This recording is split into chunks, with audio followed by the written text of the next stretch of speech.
Chapter 1. Ulysses and the others were naturally brought to the system world by Dustless. The difference between this world and the previous one was like the difference between heaven and hell.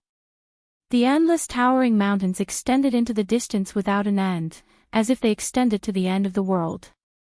Countless immortal mist drifted halfway up the mountain, and countless white marble palaces could be vaguely seen hidden between the mountains, one after another. It was extremely spectacular. Welcome to my world. Seeing the shocked faces of Ulysses and the others as if they were country bumpkins, Dustless couldn't help but feel proud. Every girl who entered his territory was so shocked, and Dustless's vanity was quite satisfied. Just pick some palaces that you like. Dustless pointed at the palaces all over the mountains and said extremely arrogantly, "Don't be polite with me, I'm the biggest landlord, the master of this world." The girls didn't stand on ceremony after hearing that and picked some palaces that they liked. But what surprised them was that there were actually people in many palaces, and after asking around, they found out that they were Dustless's confidants. Claudia, Ulysses, and the others immediately changed their understanding of Dustless.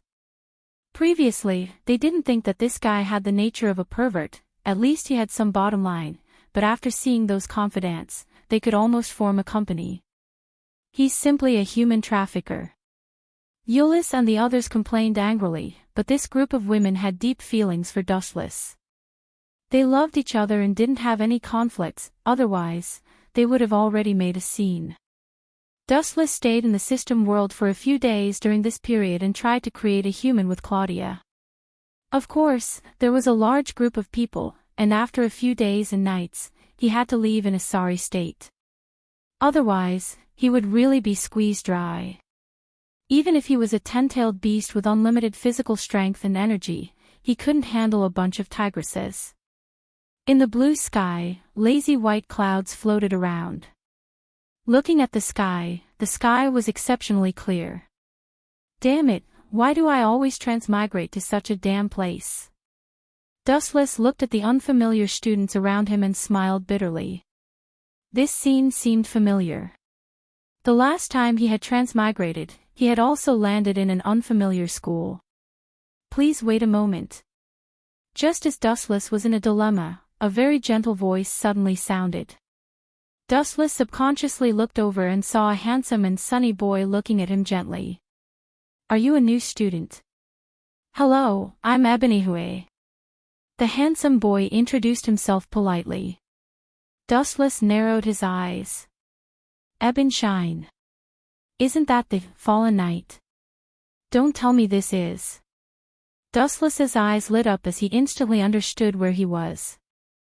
Cough, cough, cough. Dustless coughed awkwardly, then greeted Ebonyhue in a friendly manner. "Excuse me, are you Ebon?" "Actually, I'm a student who just entered the Broken Army Academy. I'm not familiar with the place and got lost."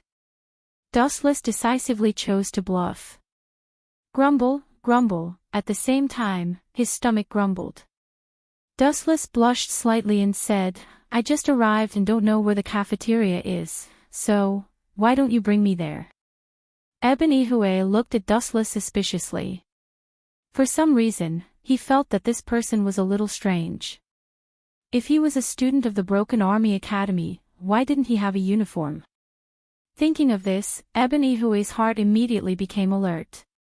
"Okay, come with me." The boy showed his signature sunny smile, then took the initiative to lead Dustless away. Seeing this, Dustless followed without hesitation. Transmigrating to this place was quite taxing on his body, and he was really hungry. Along the way, Dustless beat around the bush with Ebonyhue, asking a lot of questions about this world. He could finally confirm that this kid in front of him was that protagonist. "That's the cafeteria in front." Ebonyhue pointed at the end of the corridor, where there was a closed door. "Thank you." Dustless nodded lightly, then walked over with a smile. He couldn't help but feel strange because the cafeteria in front was too small, more like an office. "Forget it, no matter what, let's fill our stomachs first. We'll talk about the future later." Dustless walked to the door and gently pushed it open, but the scene in front of him stunned him. How was this a cafeteria? It was obviously an office, and there was a woman in a suit sitting in front of the desk, seriously reading some documents. Who are you? The woman looked up at Dustless, frowned, and asked, Strange, you're a student of the Broken Army Academy.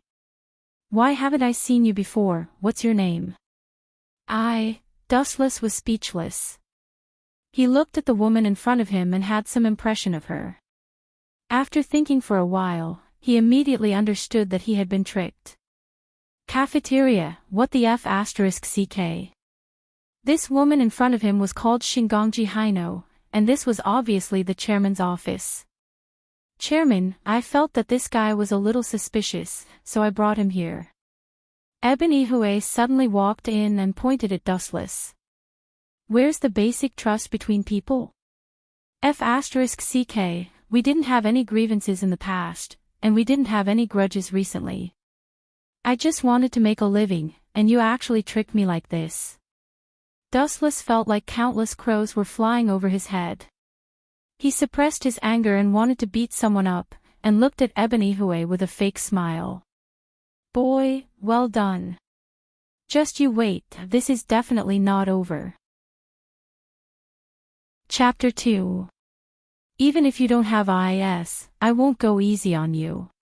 Under the control of Cecilia's will, the 4 guns floating around her all aimed at Dustless. A dense barrage of bullets shot out from the muzzles. The barrage of bullets was extremely fast and disappeared with a sound. Boom boom boom. The next moment, Dustless's location was engulfed in flames. The violent explosion made the entire simulation field tremble. Although it was just a barrage of bullets, they were actually made of high-density explosives. After being hit, not only would the flesh be torn open, but the body would also be burned to ashes. Arrogant guy, let's see if you still dare to be so arrogant in front of me, Cecilia. The girl's lips curled into a victorious smile. She hummed proudly and couldn't help but think excitedly, will I become famous in the world because of this? Thinking of this, Cecilia's heart was quite excited, her heartbeat accelerated, and her beautiful face was covered with a layer of blush. In the past few years, Dustless was too famous. The whole world knew of him as the demon instructor. There were even rumors that even veiled Thousand Winter was personally trained by him. Stupid girl, why is your face so red? Is it because you're in love? The cold voice came from behind. Cecilia immediately shivered. Just as she was about to turn around, she froze. Paw! The crisp sound lingered in her ears for a long time. Cecilia jumped up instantly like a cat whose tail had been stepped on. She turned her head and angrily rebuked, You. How dare you hit my butt? Oh my God, are all men so barbaric in a place like Japan? Other people don't know, but I am barbaric like this. Dustless shrugged nonchalantly and yawned. If you have a problem with it, just give up on the entrance exam. No one will force you. Don't even think about it. Cecilia rejected him fiercely. Give up. No way. Not only did she have to pass the IS entrance exam, she also had to take revenge on Dustless. But then again, how did he dodge my attack? I didn't even see a shadow. Was I too careless? Cecilia frowned, looking at the sea of fire that was still burning. Her eyes were full of confusion. She had clearly hit Dustless just now, but this guy had sneaked behind her and even hit her butt. Thinking of this, Cecilia's anger was ignited. She was ashamed and angry at the same time. You don't understand gentlemanly etiquette. This is my return to you.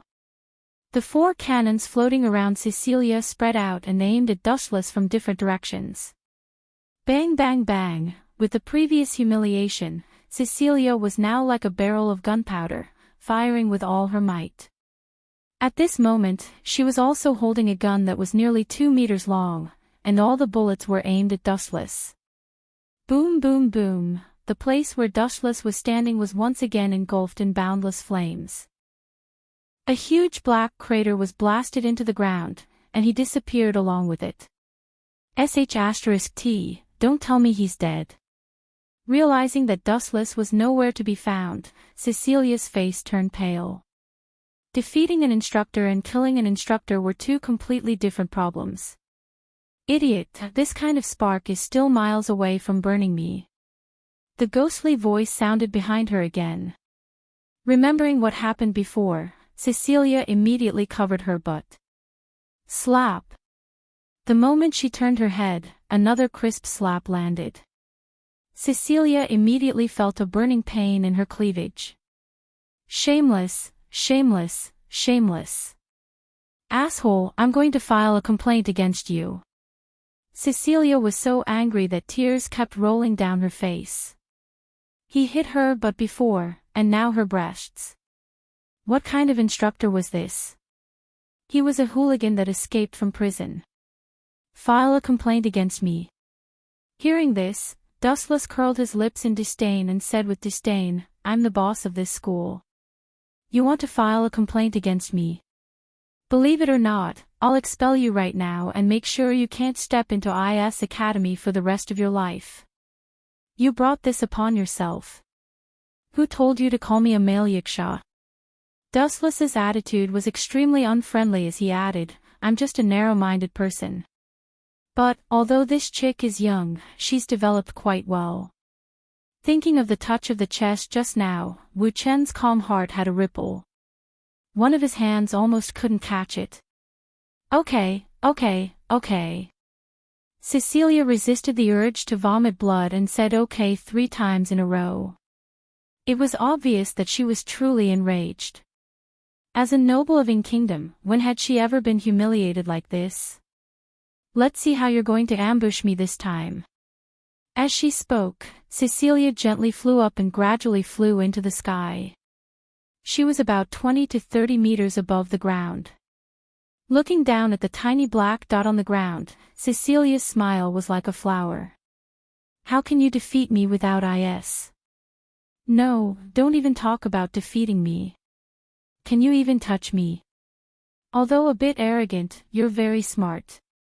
You know how to use your strengths to make up for your weaknesses. Wu Chen raised his head slightly and looked at Cecilia, who was hovering in the sky. He nodded slightly. To be honest, once Cecilia attacked from the sky, unless it was an IS user, there was no doubt that a male instructor like Dustless would be defeated. Other than Ikia Vega, there was no other male in the world that could control IS. How about this, let's make a bet. Looking down at Dustless on the ground, Cecilia seemed to feel that the outcome was already decided. Her crisp and arrogant voice echoed throughout the simulation field. Whoever loses will forever be the other's slave. How about that? No matter what the request is, it must be obeyed unconditionally. Today, Cecilia suffered unprecedented humiliation. How could she let Dustless go? Not only did she want to defeat this guy, but she also wanted to make him her slave for life. Are you serious? It just so happens that my back has been hurting lately. Dustless looked at Cecilia flying in the sky with a smile. His eyes narrowed into crescents like a cunning fox. He chuckled. Every day when I get off work, it would be best if I have a maid to serve me. Chapter 3. Julanche's heart was incomparably complicated. It was as if a bottle of mixed feelings had been knocked over. He gently stared at Yuji, but Yuji's face was full of fear. Julanche's heart felt like it was being cut by a knife. His sister looked at him with eyes full of hatred and hostility. It's a good thing that Yuji is with this guy for now. She won't be targeted by others, so it's not a bad thing. Julanche comforted himself and showed a faint smile. It was as if he had really gotten over it, but it was still full of bitterness and reluctance. Moreover, Yulan Yuji was not as simple as his sister.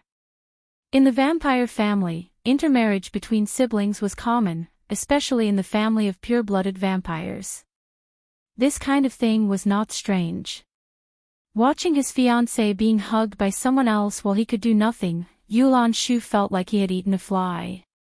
He felt nauseous and suffocated. It's snowing heavily outside. Come in and sit. Black Lord Hui Yen said in a friendly manner. He even made an inviting gesture, inviting Dustless to come in. Yu-ji. Black House Hui Yen also stared at the girl with slight astonishment. She and Yu-ji's mother, Julan Shu, knew each other from the tree. Naturally, she recognized Yu-ji at first glance. What puzzled her was, why was it Wu Qin who was hugging her and not Julan Shu? Are you too hungry? I have some food here. Black Lord Hui Yen took out some biscuits. Although he was puzzled, he didn't ask any more. Seeing Julan Shu's bitter and sullen face, he guessed what had happened. Where did you come from? Black Lord Hui Yen looked at Dustless meaningfully. This was the first person who could make Julan Shu suffer, and it seemed to be a human. I came from a place far, far away. Dustless drank a mouthful of water. He knew that Black Lord Hui Yen wanted to pry for information, but he was also a newcomer. How far away is very far? It must have been hard for you to come all the way here. Julan Shu put his hands in his pockets, and his tone miraculously became a lot friendlier. Perhaps due to the presence of Yu-ji, the occasion was not suitable for him to get angry. He did not want to leave a bad impression on Yu-ji because of his relationship with Dustless. That's none of your business. Dustless didn't give Julan Shu any face. You. Julan Shu's lips moved, but in the end, she let out a muffled groan and fell silent. Hungry. Yu-ji suddenly took a biscuit and placed it in front of Dustless's mouth. Dustless immediately ate it without any hesitation. It tastes good. Seeing this scene, Julan Shu's face became even more depressed. This guy was extremely possessive, just like in the original work. If it wasn't for Zhui Xingling's value, Julan Shu would have already dismembered him into 1,000 pieces. After all, he hadn't sucked Yu-ji's blood yet. In the end, Zhui Xingling, this bastard, beat him to it. Julan Shu's heart was extremely unbalanced. I suddenly smell something special. Dustless suddenly opened his mouth and glanced at Julan Shu. What's that smell? Hui Yen and Yu-ji curiously looked at Dustless. At the same time, they took 2 deep breaths and didn't find any strange smell. Hee. Dustless looked directly at Julan Shu. He playfully looked at Julan Shu's tense face and said, It's the smell of vinegar. I am truly impressed by your courage. Hui Yen followed Dustless's gaze and glanced at Julan Shu. When he saw Julan Shu's dark expression, he immediately understood what was going on. He couldn't help but secretly give a thumbs up to Dustless. This guy was simply playing with his life. Wasn't he afraid of being dismembered by Julan Shu? I'm going out to take a breather. Julan Shu walked out with heavy steps. With every step, the floor cracked. However, this guy paid attention to suppressing his emotions and didn't explode. I heard that you have just killed a vampire. May I know your name? Maybe we are in the same line of work. I am Hui Yen. Hui Yen was very interested in Dustless. Dustless was the first person who could make Julan Shu suffer and didn't dare to do anything. Call me Dustless. Dustless also took the initiative to introduce himself. He looked at the wind and snow outside the window and said, I have a presumptuous request. I would like to temporarily leave Yu-ji here. After hearing this, Hui Yen and Yu-ji stared at Dustless. Especially Yu-ji, who directly hugged Dustless's arm and cried, What did I do wrong? Don't abandon me. After saying this, she hugged Dustless tightly and clutched his clothes. We haven't even known each other for an hour, and this little girl is already so dependent on me. She is too naive and easily deceived. Dustless sighed and said, I didn't say that I would leave you. Actually, I don't have anywhere to go right now. Really? Hearing this, Hei Yan's eyes lit up and suggested, why don't you stay here with me? Yuji is not young anymore. She will need to go to school sooner or later. Dustless lowered his head and thought for a while. He didn't have a fixed place to stay, so he nodded and agreed, it shouldn't be a problem. Just don't regret it. Oh right, are you a human? Hei Yan suddenly asked. Dustless was silent and didn't answer. Hei Yan thought that he was angry and quickly explained, I don't mean anything else. It's just that, kind of, but also not. Dustless gave an answer that confused Hei Yan. He looked at him speechlessly. What did he mean? Was he a vampire and also a human? It's too stupid to judge a person's character based on their race. Although some people are human, they are worse than animals. In the eyes of humans, vampires are cruel and heartless. In fact, some vampires also have a kind heart. Dustless said slowly. Hei Yan's eyes lit up and he looked at him with friendliness. He felt that he had met someone who understood him. His dream was for humans and vampires to live in peace. Dustless seemed to have this intention too. Hei Yan knew that Yuji was a pure-blooded vampire. Julanshu also pointed out that Yuji was his sister, indirectly acknowledging the vampire's identity. Dustless didn't mind. The two of them, in some ways, were like-minded. Chapter 4. Not only was it dark above Chueishua's head, but the sky within a few kilometers was also dark as if it was the end of the world. The sun that shone down from the sky was completely blocked. Mountains. Mountains. Mountains. Mountains. Chueishua was stunned, staring at the floating mountains in the sky. Dustless was casually controlling them, ordering them around. That simple and relaxed look was as smooth as eating and drinking, as if it was a game. Chueishua was completely stunned, standing there motionless like a statue. She already thought that she was very powerful when she made the building float in the air, but Dustless used the Tensigan's power to move the mountains in the nearby city to her. The contrast between before and after was like heaven and earth. What about you? Now, you also have two choices.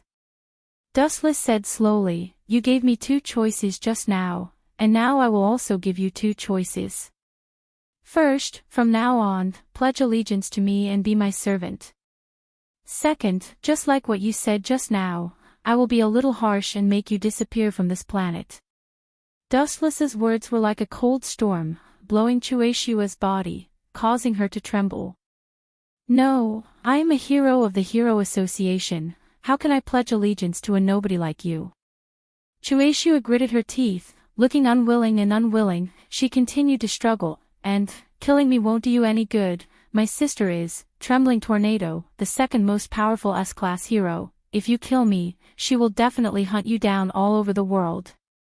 This wasn't nonsense, Tornado did have a morbid desire to protect Chueishua. Ha ha ha, this is ridiculous. Who knew that Dustless didn't take it to heart at all? He looked at Chueishua with extreme sarcasm and mocked, I remember, you actually hate your sister very much, after all, she always oppresses you, and now you want to use her name to survive. What a joke, woman. Wu Chen ridiculed in an eccentric manner. Blowing Snow didn't know how to respond. That was the truth. With a sister like Tornado, Blowing Snow was under a lot of pressure. Even when facing Tornado, she felt inferior and couldn't raise her head. She was determined to surpass Tornado. Since she couldn't do it alone, she would find more people. That was why she established the snow-blowing group. But didn't she still have to rely on Tornado to survive? I'm sorry, but your threats are useless against me. Die. After saying that, Dustless coldly withdrew the gravity. Without his control, the mountain debris that filled the sky suddenly poured down and smashed towards the ground. You lunatic. Snowstorm couldn't help but gasp.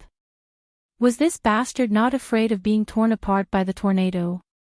Staring at the debris falling from the sky, Snowstorm suddenly remembered the past. Because her sister was too outstanding, there were always people who liked to compare them. If there was no comparison, there would be no harm. So, she had been living under the shadow of her sister for all these years. I haven't surpassed my sister yet. I can't die yet. I promise you. I'll be your servant. Snowstorm almost screamed out the last sentence with tears in her eyes. Because at this moment, her dignity and confidence had been completely crushed by Dustless. Luckily, you spoke quickly. Otherwise, if you were delayed for a while, it would have been a different ending. Wu Chen's voice sounded again and the tense atmosphere disappeared. Cui Shui subconsciously raised his head and looked. That incomparably huge mountain fragment was already floating above his head. It was so close that he could touch it if he stretched out his hand. Gulp. Snowstorm couldn't help but choke. Just like Dustless said, luckily she spoke quickly. If she played with it for a while, she would have been turned into minced meat. Paw. Then, Dustless snapped his fingers. A large amount of mountain debris floated into the distance. Snowstorm's crisis was also resolved. Phew. I'm finally saved. After the mountain debris flew away, the bright sunlight shone down on her face. Snowstorm looked up at the sky and enjoyed the comfortable sunlight. Even though it was blinding, she had never felt so comfortable before. It was great to be alive. Let me introduce myself first. My name is Dustless. Dustless lazily walked to Snowstorm's side. Looking at the girl who had a face full of joy after surviving the disaster, he said softly, "Since you are my person, you should withdraw from the Hero Association." Withdraw from the Hero Association. Snowstorm's face stiffened. She said with some resistance, "I'm a hero. It doesn't seem to have any conflict with you, being your servant, right?" Nonsense. There must be a conflict for you to withdraw from the Hero Association. Those idiots have already put me on the wanted list. Dustless said with a gloomy face. He was afraid that Snowstorm didn't understand what he meant. 10 tails suddenly appeared from his back. This. Are you really the 10 tails weirdo from yesterday? Snowstorm's eyes constricted violently. She looked at Dustless in shock. Aren't the so-called weirdos all ugly people? Why is Dustless so handsome? His chiseled face, exquisite facial features, and neat and clean short hair made him look cool and capable. Especially his figure, it suited Snowstorm's taste. During the battle, she used Hurricane to blow up Dustless's clothes. The 8 well-proportioned abs on his abdomen left a deep impression on Snowstorm. Furthermore, Dustless seemed to be able to transform at will. He could switch between human and weirdo at will. Bullsh *T weirdo. I'm not a weirdo. I'm the 10 tails weirdo. It's just that those idiots are ignorant. I just came here and they made me a weirdo. Dustless said unhappily. He didn't cause any damage. What the F *CK. As for the Metal Knight, to put it bluntly, it was Dustless's passive counterattack. It was the guy who provoked him first. He even used Dustless as a test target for his new weapon. Chapter 5. This guy is really special. No wonder Principal Margaret values him so much. Looks like it's not just because he's from Bridget's family. There must be some other unknown reason. Aoki and Yi muttered to themselves. They were confused about Principal Margaret's thoughts. They looked out of the window and saw that the black cars behind them were all Pandora, and they were all elites. And it was worth mentioning that this wasn't all of their forces. Behind these black cars, there were also several trucks. Looking carefully, they were all Pandora. Wasn't it strange? Did they need so many Pandora to escort one person? This lineup looked like they were escorting a criminal. Surprisingly calm. Aoki and Yi glanced at Dustless and smiled bitterly. They looked up and saw Dustless lying on the side with his eyes closed. His expression was calm as if he was asleep. On the way, Dustless was very quiet and didn't do anything out of the ordinary. Thus, they arrived at Signetix Academy unscathed. Accompanied by Aoki and Yi, they went to the principal's office. "Principal Margaret, he's here." In the slightly oppressive office, the air was stuffy. There were only 3 people, Principal Margaret, Aoki, Yi, and Dustless. "This is the principal? She's more plain and simple than I imagined. How disappointing." Dustless lowered his head and muttered to himself. He instantly lost interest in this so-called principal. "Aoki and Yi, thank you for your hard work. Go back and rest first. I have something to discuss with Mr. Dustless." Principal Margaret showed a kind face and waved her hand. "I understand." Hearing this, Aoki and Yi nodded and left silently. Only Dustless and Margaret were left in the large office. The atmosphere also fell into silence. Margaret's gaze was focused on Dustless, and a cold light flashed in her eyes from time to time. "What do you mean?" After a long while, someone finally spoke. The person who spoke was Dustless, and his tone was cold and filled with dissatisfaction. Upon hearing this, Principal Margaret's expression changed slightly. She could hear the coldness in Dustless's tone. She pretended to be confused and said, "What do you mean by that? I don't understand. Still playing dumb with me?" Dustless smiled contemptuously, pointed at the closed door, and sneered, "How many people are waiting outside? Even if there weren't 100 of them, there were at least a few dozen of them, right? How bored are you?" With Dustless's words, Principal Margaret could no longer maintain her composure. The friendliness on her face disappeared and was replaced by an unprecedented coldness. "How rude. Before asking others, shouldn't you explain yourself first?"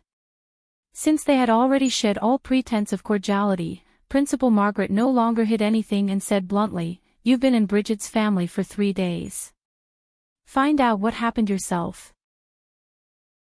Other than Biolette Bridget, who is intact, everyone else died one after another. Isn't this too much of a coincidence? So it's about this matter. Hearing this, Dustless revealed a look of understanding and asked with interest, "So you think that I'm the murderer?" "I don't have any evidence." Principal Margaret shook her head and answered truthfully. Then, she said in a serious tone, "But you're the most suspicious. This matter has caused an uproar in the world." "Is that so?" Dustless didn't care about this. He poured himself a cup of coffee and said leisurely, "So what do you think now? Do you intend to arrest me directly, or do you want to use peaceful means before resorting to force?" Principal Margaret didn't say a word. She knitted her brows and stared at Dustless. Even though she was close by, she felt like she was looking at flowers in a fog. She couldn't see through Dustless's thoughts and couldn't figure out what this man was thinking. If it were an ordinary person who knew that there were dozens of Pandoras outside, and they were all elites among elites, they would definitely be scared to death. But Dustless, on the other hand, didn't care at all. His pair of calm eyes were as calm as still water. There was no fear in them and his aura was even stronger than Principal Margaret's. "What do you want to do? Hurry up. Don't waste my time," Dustless said impatiently. "Phew," Principal Margaret took a deep breath. After a moment of silence, she finally said, "Although you are a suspect, there is no direct evidence pointing to you killing the members of Bridget's family. There are no signs of their assets being misappropriated. All of it is attributed to Biolette Bridget. You came looking for me in such a big way just to say this nonsense. It's so boring.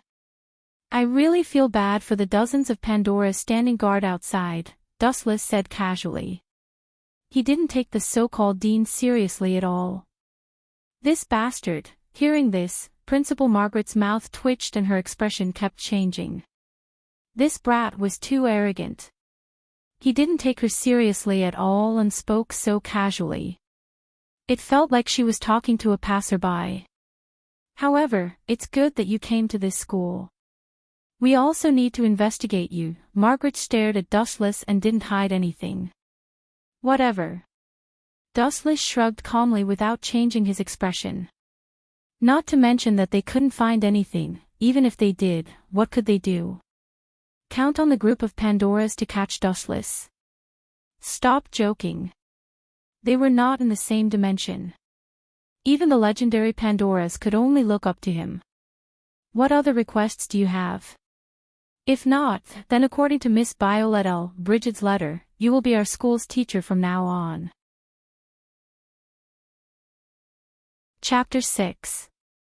Dustless suddenly became a candidate for the general of the New Liang group. This made many demons flabbergasted. First, he became the boss of the Demon Ox group. Then, he suddenly became a candidate for the general. This was a typical example of a salted fish turning over a new leaf. Although many were dissatisfied, there was nothing they could do. Firstly, it was Demon Ox who recommended him. Secondly, it was Dustless's own strength that no one could match. Other than his lack of experience and his short time in New Liang group, he was perfect in almost every aspect. After meeting with the general, Dustless and Demon Ox were arranged to stay. Although there were many demons here, the environment was not bad. It was quiet and secluded. No one disturbed them. That Joe is a big problem. In the empty room, Dustless and Demon Ox sat together. He looked at the blooming cherry blossoms outside the window. It was a rare and beautiful scene. As for Demon Ox, he was drinking alone. A cold light flashed in his eyes from time to time. Don't worry. He won't live for long. Demon Ox put down the wine cup in his hand. A vicious killing intent flashed across his face. He sneered and said, "Not long ago, his personal doctor, Snake Lady, was recruited by me. That guy still dares to go against me. He doesn't know what's good for him. It seems like I don't have to do anything. You will take care of that guy." Dustless stretched and decided to lie on the tatami. He asked, "Did you arrange an assassin beside Nuliang Lu Xiong?" This, Demon Ox hesitated for a moment. Then, he squeezed out a helpless smile. Young Master's guards are all his trusted aides. I don't have any room to interfere. However, I secretly took in the people from the old rat group. They will help find a chance to kill Lu Xiong. You are really smart. I heard that the old rat group has been expelled. Even if they kill Nuliang, Lu Xiong won't suspect us. Dustless couldn't help but give Demon Ox a thumbs up. This guy was brave and smart. He even knew how to plan ahead. No wonder he had such a high position in Nuliang group. Tap, tap, tap, tap, light footsteps came from outside the door. Dustless and Ghost Ox raised their heads and looked over. What came into their eyes were two beautiful women. Harry Whore and Snow Lady. Ghost Ox frowned and asked, "Did the general order you to come?" The Snow Maiden nodded before glancing at Dustless and saying, "From now on, Master Dustless is a candidate to become the general of the Nuliang organization, so we have to increase the number of guards around him. We'll also take care of his daily needs." "Why would I need a guard?" Dustless chuckled. "Does he think I'm an idiot?" It was obvious that the general had ulterior motives. "You call yourself a guard, but you're actually here to keep an eye on me, right?"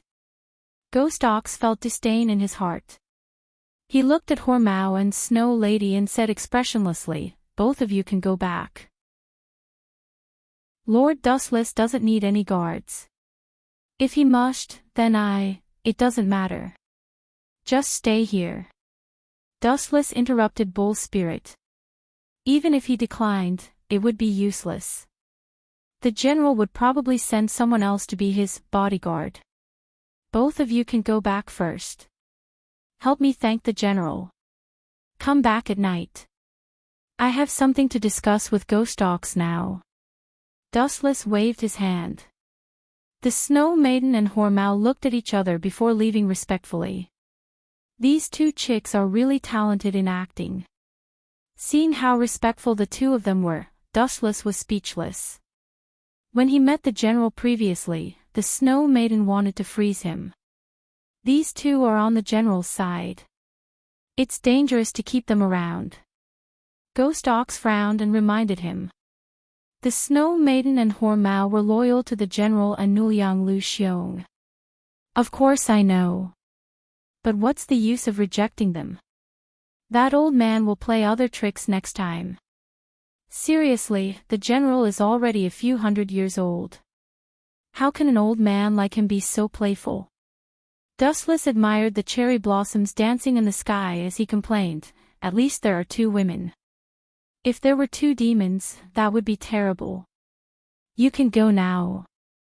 I'm going to sleep for a while. After saying that, Dustless closed his eyes. Ghost Ox left tactfully and went to secretly contact Shirtu and Old Rat. After witnessing Dustless's strength, Ghost Ox was completely convinced. In this world where the strong preyed on the weak, only the strong could rule everything. A weakling like Nuliang Lu Xiong was not qualified to be the boss. When night fell, the Snow Maiden and Hormao came again. The two of them woke up Dustless, who was sleeping soundly, and brought lunchboxes. What a strange food. Dustless looked at the dishes on the table. Almost all of them were made with ice. He picked up his chopsticks and tasted them. The taste was not bad. I didn't expect you to be so good at cooking at such a young age. Dustless gave the Snow Maiden a thumbs up and praised. Nonsense, cooking is my forte. Hearing that, the Snow Maiden looked at Dustless with a smile. Then, she suddenly remembered that Dustless wanted to take the general's position. Her face instantly turned cold. She snorted and said, "Eat it gratefully. This is your fortune from 8 lifetimes. Humph." Hearing that, Dustless touched his nose awkwardly. This woman was really arrogant. About 10 minutes later, Dustless finished his dinner. He lay lazily for a while and burped. When the two of them were about to leave, Dustless suddenly spoke. Snow Maiden, you can go. Hormao, stay. The corner of Wu Chen's mouth curled into a wicked smile. Prostitute Mao looked back and suddenly shivered. She wanted to refuse, but she didn't have a suitable excuse. When the general arranged for the two of them to come here, he ordered them to monitor Wu Chen's every move and inquire about his identity and origin. Chapter 7. The place that had just been loosened, this chick suddenly grabbed it again. Wu Chen suddenly shivered. What are you doing? Dustless's face twitched. Perhaps she was too nervous, but her strength was a little too much. Ouch, ouch, ouch. Damn, do you want me to die without any descendants? I'm sorry, I'm really sorry. Shirley's mouth trembled, and she could not even speak clearly. His Majesty ordered me to serve you to the best of my ability. This kind of small matter, just leave it to me. Shirley then squeezed out some shower gel and smeared it on his body. She slid it down gently. Dustless was stunned. This was the first time he had met Shirley, and she was already doing something like this. Could it be, you're mesmerized by me? Dustless suddenly puffed out his chest and thought narcissistically. Ah! Don't move. Shirley cried out awkwardly. Dustless's movement was fine, but she almost lost her grip because of the shower gel. Really, if you can't get used to it, then refuse. No one forced you to do this. Dustless naturally noticed Shirley's difficulties. She was very unfamiliar with the technique, and it even made Dustless feel a little pain. Perhaps it was because it was her first time bathing someone, and sometimes she could not control her strength well. This painful but happy scene lasted for about 10 minutes. When it was over, Shirley took Dustless to the bedroom to rest. Before she left, she even prepared a dazzling array of snacks. In the king's council chamber. "Old man, why didn't you chase that guy away? You actually let him stay overnight. Is there something wrong with your brain?" Veronica was throwing a tantrum at King Edward, who was sitting on the throne. She was so angry that she was about to vomit blood. Her disrespectful tone didn't sound like she was talking to her father at all. However, King Edward merely stroked his beard. He seemed to be used to Veronica's behavior. The reason she was so angry was that she had also heard that Dustless had stayed overnight. Veronica wanted to kill Dustless immediately, but when she thought of the difference between them, she dismissed that unrealistic thought. If she rashly challenged Dustless, the scene just now might happen again. When she thought of how Dustless humiliated her, Veronica's whole body turned cold, and goosebumps rose all over. Now, this bastard who bullied her was living in her house. This was simply outrageous. "You seem to have a big problem with Dustless, Veronica." King Edward looked suspiciously at Veronica's face, and asked curiously, "Do you know him?"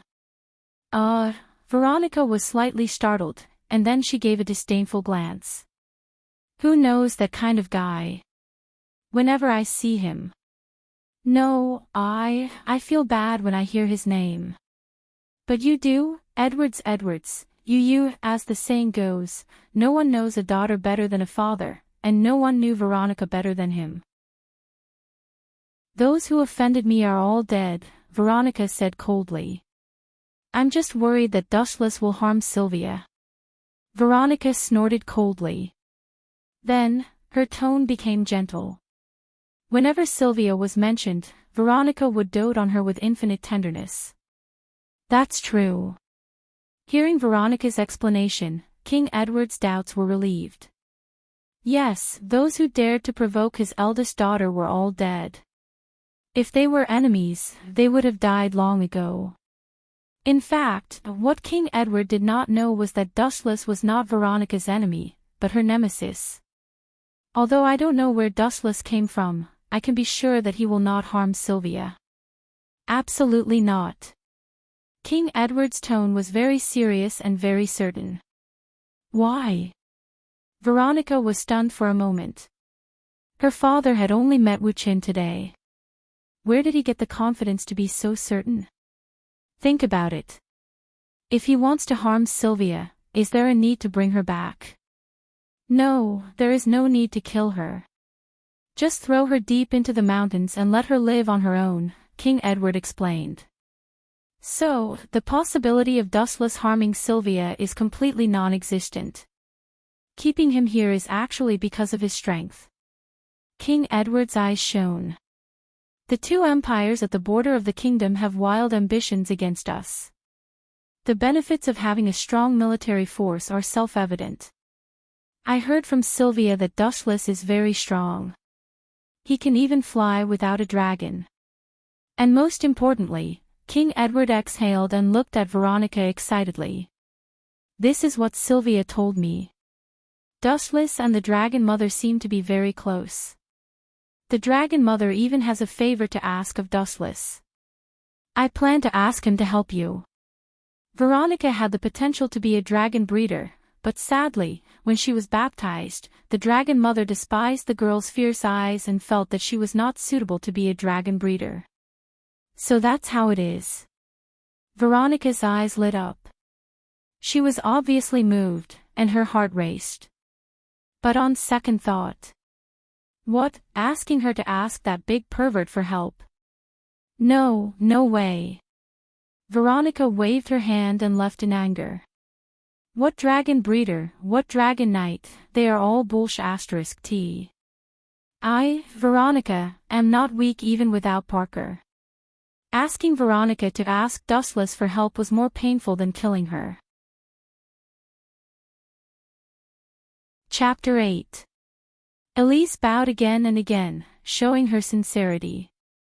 She even took out Fat 2 as a thank you gift. Although it was very awkward, Elise had to admit that it was hard on her. It also showed her sincerity. She seemed to be embarrassed to reject him again, but she should forget about asking Dustless to accept her Fat 2. How about this? Dustless stared at the nervous Elise again and again, his eyes narrowed into crescents. He chuckled and said, "Micah is the maid of the dean. Sometimes she doesn't have time to serve me, so she goes against me secretly. I'm still short of someone by my side. How about you?" "Sure." Elise nodded without the slightest hesitation. Wuchen felt strange when he heard that. Didn't this child agree too quickly? My request is not as simple as you think. To a certain extent, it's a contract of selling yourself. Dustless repeated again, "Although the conditions are a little harsh, I don't think it's too much. There's no such thing as a free lunch in this world. There's always a price to pay for asking for help, right? In this day and age, even monks asked for incense money. Wasn't it normal to ask for favors?" "Okay." Elise still did not hesitate, but she was secretly laughing in her heart. Her request was very simple. In fact, she wanted Dustless to kill her. Once Elise was dead, the White Leviathan would leave and the crisis would be resolved. If Elise was dead, how could she agree to Dustless's conditions? So she was very puzzled. This guy actually asked for such a condition. Was he retarded? Ow ow ow. Ow ow ow. Ow ow ow, the White Leviathan sang as it moved forward. All kinds of powerful attacks could not hit it at all. It's useless. This guy's ability is universal repulsion. What can your puny attacks do? Dustless watched silently. In the sky around the Leviathan, there were a few petite figures wandering around. Without a doubt, only D dared to fight the dragon. They were Matsumoto Fukumoto and Lisa Hayaka, Phyllis Crest, Ren Miyazawa, and Ella Liu. 5 of them. Even though they had the absolute advantage in numbers, their attacks were completely useless, as the Leviathan of White's massive body was covered with a layer of transparent air shield. No matter what kind of attacks they launched, they couldn't break through it, and they would even be repelled. "Attack together!" Mobe Shin ordered loudly. Instantly, a series of concentrated attacks came from all directions. Boom boom boom. Another wave of powerful attacks landed on the Leviathan of White. The layer of energy shield on its skin was constantly exploding, and sparks flew everywhere. However, the interior was still intact. It was useless. Woo woo woo. Perhaps the Leviathan of White was tired of playing, and it opened its mouth, revealing its sharp fangs. Ow, ow, ow, ow. A series of ghastly roars rang out as powerful shockwaves swept through Midgar in an unstoppable manner like gales with force of over 100. Boom boom boom. Boom boom boom. Boom boom boom. A large number of buildings collapsed once again, and the prosperous Midgar Academy was almost completely turned into ruins. Bang bang bang. This storm was so powerful that Mobe Shin and the others who were entrenched around the Leviathan of White were also affected. They were directly blown away, and their bodies landed heavily on the ground in the distance. Their bones were about to fall apart. Shin Shin. Mobe Shin, who was recuperating, looked at his sister who had fallen to the ground. His handsome face was distorted. That was his sister, how could he not feel heartache? He looked at the Leviathan of White with extreme hatred. Looking at the massive body, Mobe Shin felt helpless. In front of a dragon, what could a human do? At least I have to try once. Mobe Shin's eyes flickered with a cold light. Just as he was about to make a move, the sky suddenly darkened. He looked up subconsciously, and it turned out to be boom boom boom. The Leviathan of White's massive claws slammed into the hospital where Mob Shin was. The hospital instantly collapsed and turned into a pile of ruins. It seems that it can't be stopped at all. Dustless scratched his head when he saw this. He couldn't help but take out his hands that were always in his trouser pockets. He pointed at the Leviathan of White, turned his head and said to Elise, "You wait here.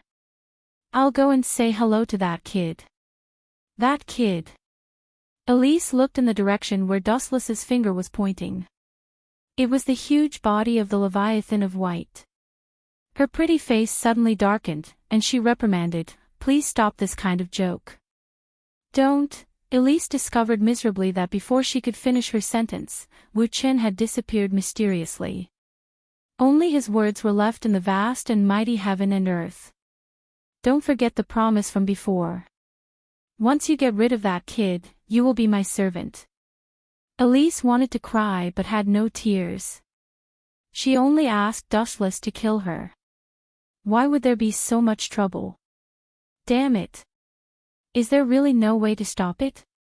Mob Shin got up from the ground with difficulty. Her face was covered with dirt, and there was a trace of blood at the corner of her mouth. Some parts of her body were also bruised. She was in a very sorry state. However, with the support of her strong will, the child miraculously stood up again. Whoosh whoosh whoosh, Mob Shin waved her hand gently, and several sharp arrows shot at the Leviathan of White. Boom boom boom. The fatal arrows were blocked by the transparent barrier on the surface of the dragon before they got close to it. Such a dull attack had no effect at all. It was like a stone sinking into the sea, and it only splashed a few sparks before it was extinguished. Ow ow ow. The Leviathan of White turned its head and roared angrily. A pair of man-eating eyes fell on Moto Fukumoto's head. Its huge body slowly turned around, and its huge forelimbs slowly raised. Even the sky was covered, and it was pitch black. Is this the end? Mob Shin smiled bitterly. There was a trace of reluctance and relief on her bitter face. It was not easy to meet Mob Shin again. Before she had time to talk, the good chat was about to end. Chapter 9. The secret room where Mikoto and Fugaku were talking was torn apart and instantly burst open, turning into a pile of rubble and exposed to the sunlight. Looking straight ahead, the scene of the secret room could be seen at a glance. Uchiha Mikoto was still okay, but Uchiha Fugaku was a different story. Fugaku was lying on the ground with his butt facing the sky. His prestige as a patriarch was completely lost. When the Uchiha clansmen who came to support saw Fugaku's expression, they were stunned and had a strange expression on their faces. Compared with the usual serious patriarch, the contrast was huge. Fugaku hurriedly stood up and looked at the strange expressions of his clansmen. He wanted to laugh but didn't dare to laugh, just like a cat whose tail was stepped on. Who did this? Get out of here! Fugaku roared like a raging lion, his face was red, and his ferocious eyes were like that of a berserk beast. Anyone who was stared at by Fugaku would feel scared, and their hair would stand up unconsciously. It's been a long time. At this moment, an unusually indifferent and disdainful voice sounded. The childish voice was obviously from the 10-year-old Dustless. Remembering Fugaku's strange posture, Dustless didn't hesitate to add oil to the fire and said, "Worthy of being the patriarch, the real pillar of the Uchiha clan." Dustless looked at Fugaku with admiration. "I'm not as good as you." "It turned out to be you, little bastard. Did you do this?" Looking at the place where the voice came from, it was Dustless with a smile on his face. Uchiha Fugaku was furious. His rage value was off the charts, and his head was full of #S. Obviously, he was very angry. He wanted to scold the little bastard, but he quickly changed his words because that would be tantamount to scolding himself. Looking at the ruins of the secret room, Fugaku's eyes were full of coldness, and he gritted his teeth. "As you can see, With a chuckle, Wu-chen said indifferently. He immediately looked at Fugaku with a mocking expression. His eyes were cold, and his cold voice spread out. Fugaku Uchiha, cut the crap, I don't have time to listen to your nonsense. Is this how you talk to your father who gave birth to you? Hearing this, Fugaku was furious. He clenched his fists with a dark face, suppressing the fire in his heart. His skin didn't move as he asked Dustless. His voice was so sharp that it made people's scalp numb. If it weren't for the fact that there were so many people, and the bad reputation of killing his son, he would definitely make Dustless bleed on the spot. Father. Dustless dug his ears and pretended to be surprised as he said, Father. So you still know that you have a son, this kind of thing. Wu-chen dragged out his voice.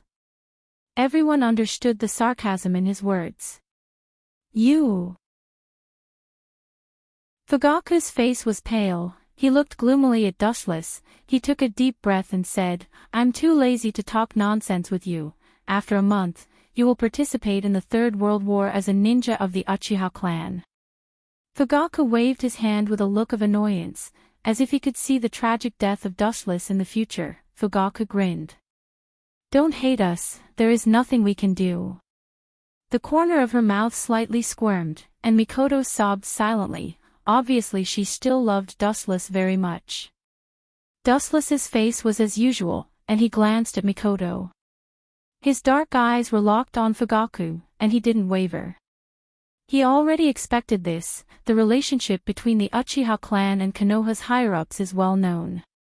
Although Fugaku promised to send ninjas to participate in the Third World War, most of them are cannon fodder, most of them are people who have exhausted their talent, and at the very least, they are trash like Dustless. Who gave you the right to make your own decision, and, what if I say no? Then you will die. Fugaku's eyes turned rapidly, and the scarlet-red tomo began to rotate, showing his determination.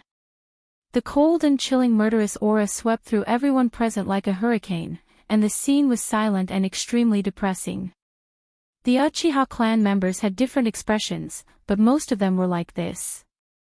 The world is like this, the weak should have the consciousness of the weak, don't try to resist fate, and those who don't have the strength to resist fate will be crushed by the gears of time. Because it's not just the Uchiha clan, it's the same everywhere in the world. Is that so? Hearing this, Dustless just snorted disdainfully, his young but mature face had an unruly smile, it was a kind of eagerness to try. Does this guy want to die? He dares to challenge the patriarch. The Uchiha looked at Dustless's arrogant face, and they were shocked. The strength of the patriarch is naturally second to none in the Uchiha clan, especially in a pure fighting family like the Uchiha clan. Without the strength of the entire Uchiha clan, it's impossible to be the patriarch. Good boy, I was really blind before, I didn't see that you are a traitor. Fugaku cursed, and his face turned green, being challenged by a 10-year-old trash. He is definitely the first patriarch of the Uchiha clan since ancient times. Looking at the angry Fugaku, Dustless didn't know what was going on, and then he looked at Fugaku seriously and said, a patriarch is so afraid of death, don't worry, I will just teach you a lesson, I won't kill you. Fugaku, the Uchiha were also speechless. Where did this trash get the confidence to challenge the patriarch? Chapter 10. Isn't that guy a little too sharp? Stacy and Ebony Hue, who were in a different spot, broke out in cold sweat. They stole glances at Dustless from the corner of their eyes, and their hearts were in turmoil. Because in the upcoming open tournament, every student was an enemy, and Dustless was no exception. Both of them knew how strong Dustless was, and so they wanted to work together to deal with him. But this guy, his ability to foresee the future really made them feel ashamed. Maybe it's just a wild guess. Stacy and Ebony Hue glanced at each other, and both of them thought that it was just a blind cat meeting a dead mouse. During the meal, Dustless didn't bother with the two of them. He finished his meal early and left. When he passed by Stacy and Ebony Hue, he gave them a look that said, do your best. After lunch, Dustless didn't rush back to the dormitory. If he slept for too long, he would have a headache. Instead, he strolled around the Shatterer Academy, admiring the scenery around him. The Shatterer Academy was indeed one of the top night academies in Japan. It had everything. The landscaping was done quite well, and there were all kinds of entertainment venues on campus. However, Dustless wasn't interested in any of them, and he was bored as he strolled around. "It's that guy, right? I will never forgive you." Looking at the figure in front of her, the white-haired lowly's face flashed with a cold light, and then she silently followed him. After about a few minutes, Dustless walked to a dark and shady place. It was a narrow corner, and there was no one around, and there were no cameras to observe him. "You've been following me for so long. Are you here to avenge your brother, Ebonyhue?" Dustless suddenly stopped. The figure also stopped and quickly hid. "There's no use hiding, Miss Ebonyhue." After calling out the girl's name, the white-haired lowly walked out from the shadows, and her beautiful eyes looked at Dustless unkindly. Ayaya! What a scary gaze. Dustless was unmoved by the girl's ferocious stare. He could tell at a glance that this was the Black Iron Pearl Viper. "You made my brother lose face and was laughed at by so many people. I can't forgive you." The Black Iron Pearl Centipede's body was overflowing with cold air. Even her eyebrows were covered in a layer of cold mist. "Of course I knew you wouldn't let me go, so I chose such a remote place. Otherwise, it would be troublesome if those cameras caught me using spiritual equipment without permission. According to the school rules, you will be expelled," Dustless said calmly. His words made the Black Iron Pearl Centipede's pupils shrink. Could it be that this fellow discovered me long ago and deliberately brought me here? The Black Iron Bead Viper released its spiritual equipment and held a sharp dagger in its hand. It looked at Dustless with great vigilance. Perhaps this was a trap. "To be honest, I also want to teach you a lesson." Dustless grinned and said, "Your brother and Stacy plotted against me, so I'm just collecting some interest from his sister. That's not too much, right? That perverted princess." As if she had some impression of Stacy, the Black Iron Pearl Centipede immediately cursed. "I'll deal with you first." Crack, crack, crack, crack. With the Black Iron Pearl Centipede as the center, a large amount of ice seeped out from under her feet, freezing the surrounding ground and swallowing Dustless. The ability to control ice. No wonder your relationship with Stacy is so bad. Fire and water are incompatible. Looking at the ice under his feet, Dustless smiled and looked calm. Then, he casually raised his right foot. What is he doing? Not planning to release his intrinsic spiritual equipment? The Black Iron Pearl Centipede looked at Dustless in confusion. She couldn't figure out what this guy wanted to do. Was he going to break her ice with one foot? Don't joke around. Actually, what the Black Iron Pearl Centipede didn't know was that Dustless didn't have the so-called intrinsic spiritual equipment. The heaven-gathering cloud sword was only imitated by the power of the glint fruit. Bang! The raised right foot suddenly landed on the ground. The ground immediately trembled and a large number of cracks appeared. The spreading ice on the ground cracked and shattered. His physical skills are so strong. Didn't you say this guy was good at using swords and fire? The Black Iron Pearl Centipede opened her eyes wide. When she looked at Dustless again, her body suddenly tensed up. Because Dustless had disappeared from her sight. Where is he? The Black Iron Pearl Centipede looked left and right, looking for Dustless's whereabouts. Full of flaws, little brat. If you participate in the selection like this, you'll be eliminated sooner or later. The cold voice suddenly sounded behind her. The Black Iron Pearl Centipede couldn't help but be startled. Then, she turned around and stabbed. Too slow. The Black Iron Pearl Centipede was really too slow. Dustless easily caught her snow-white wrist and looked at the young girl with a trace of an evil smile. "Tell me, how should I punish you?"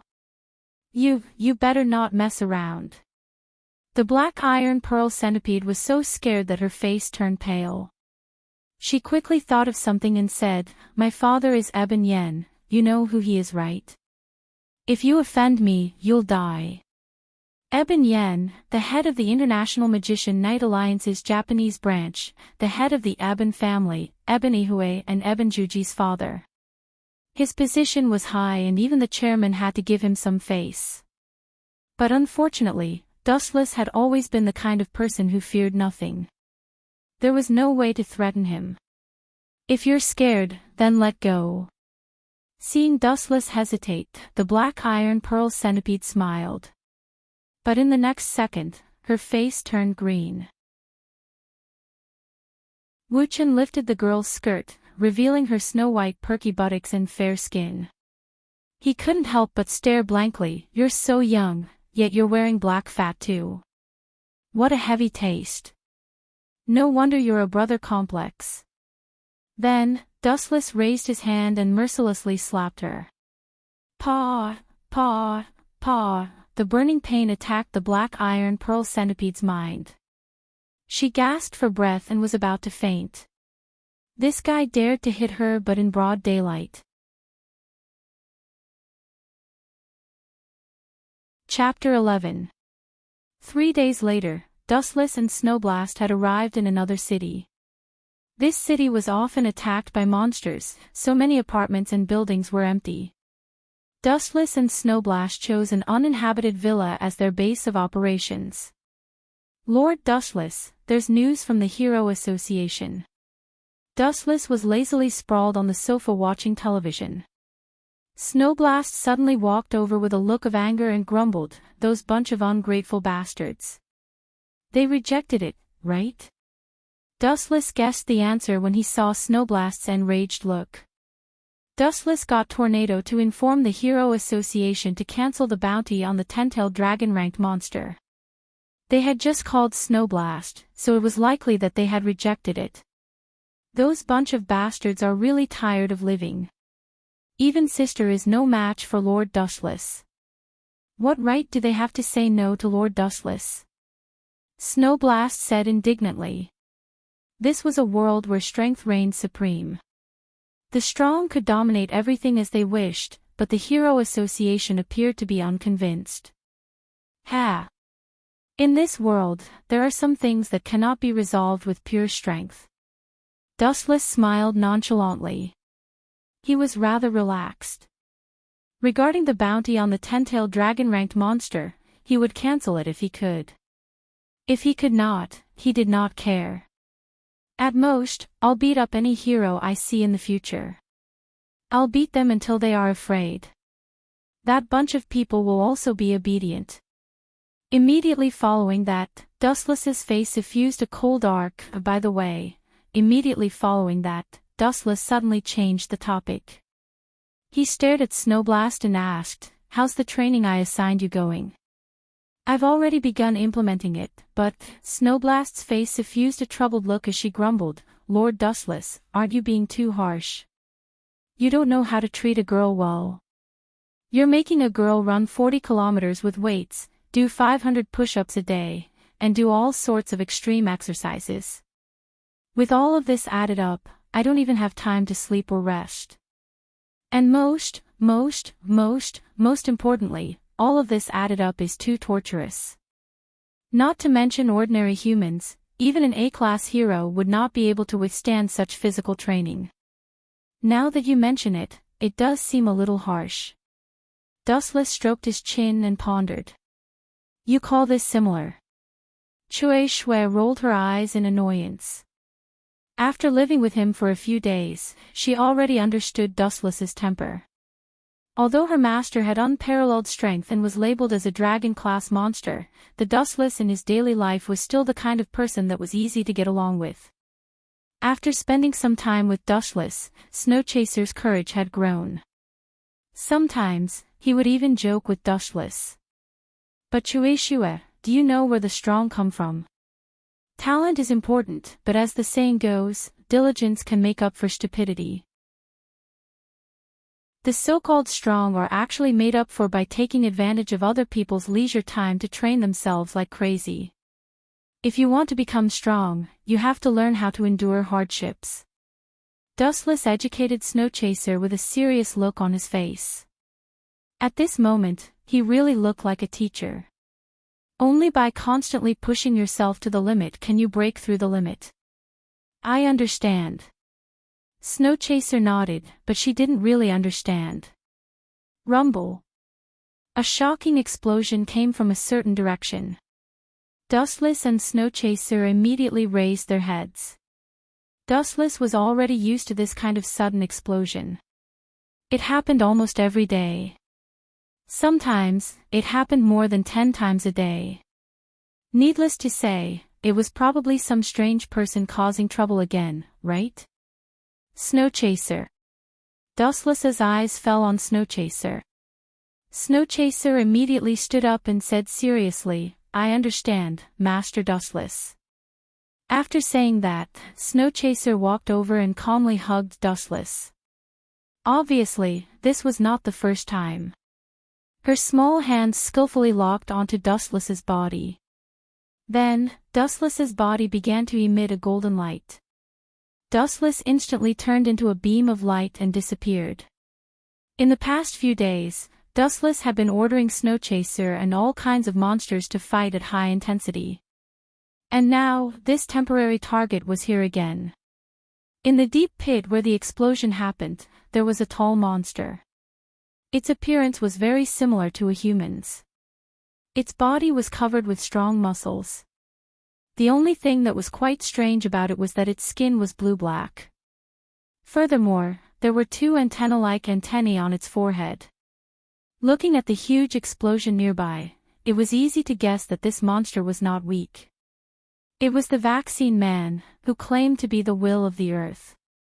Because it was unhappy with the destruction of the environment, it wanted to destroy the human race. Therefore, as soon as it appeared, the Vaccine Man caused a huge explosion and killed all the nearby humans.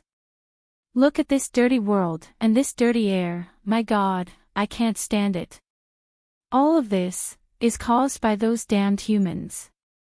They have turned this lovely world into such a mess. They have no value in living in this world. The Vaccine Man took 2 deep breaths of air and tasted it carefully. After that, he couldn't help but vomit. His face was full of disgust and disgust. Swoosh, swoosh, swoosh. Suddenly, a sharp sound came from the sky. The Vaccine Man couldn't help but look up. It was a beam of light that was quickly approaching. The speed of the beam was extremely fast. It was at least 100 meters away. Boom, boom, boom. After about 10 seconds, the beam of light landed on the ground. It landed right next to the Vaccine Man. Of course, this was Dustless and Snowchaser. Snowchaser, do you see this guy? You can use him as your opponent. Don't be afraid, this guy who looks strong on the outside is actually just a piece of trash. Dustless looked at the Vaccine Man and said softly. He didn't care about the latter's angry face at all. You stinky human, who are you calling a piece of trash that looks strong on the outside?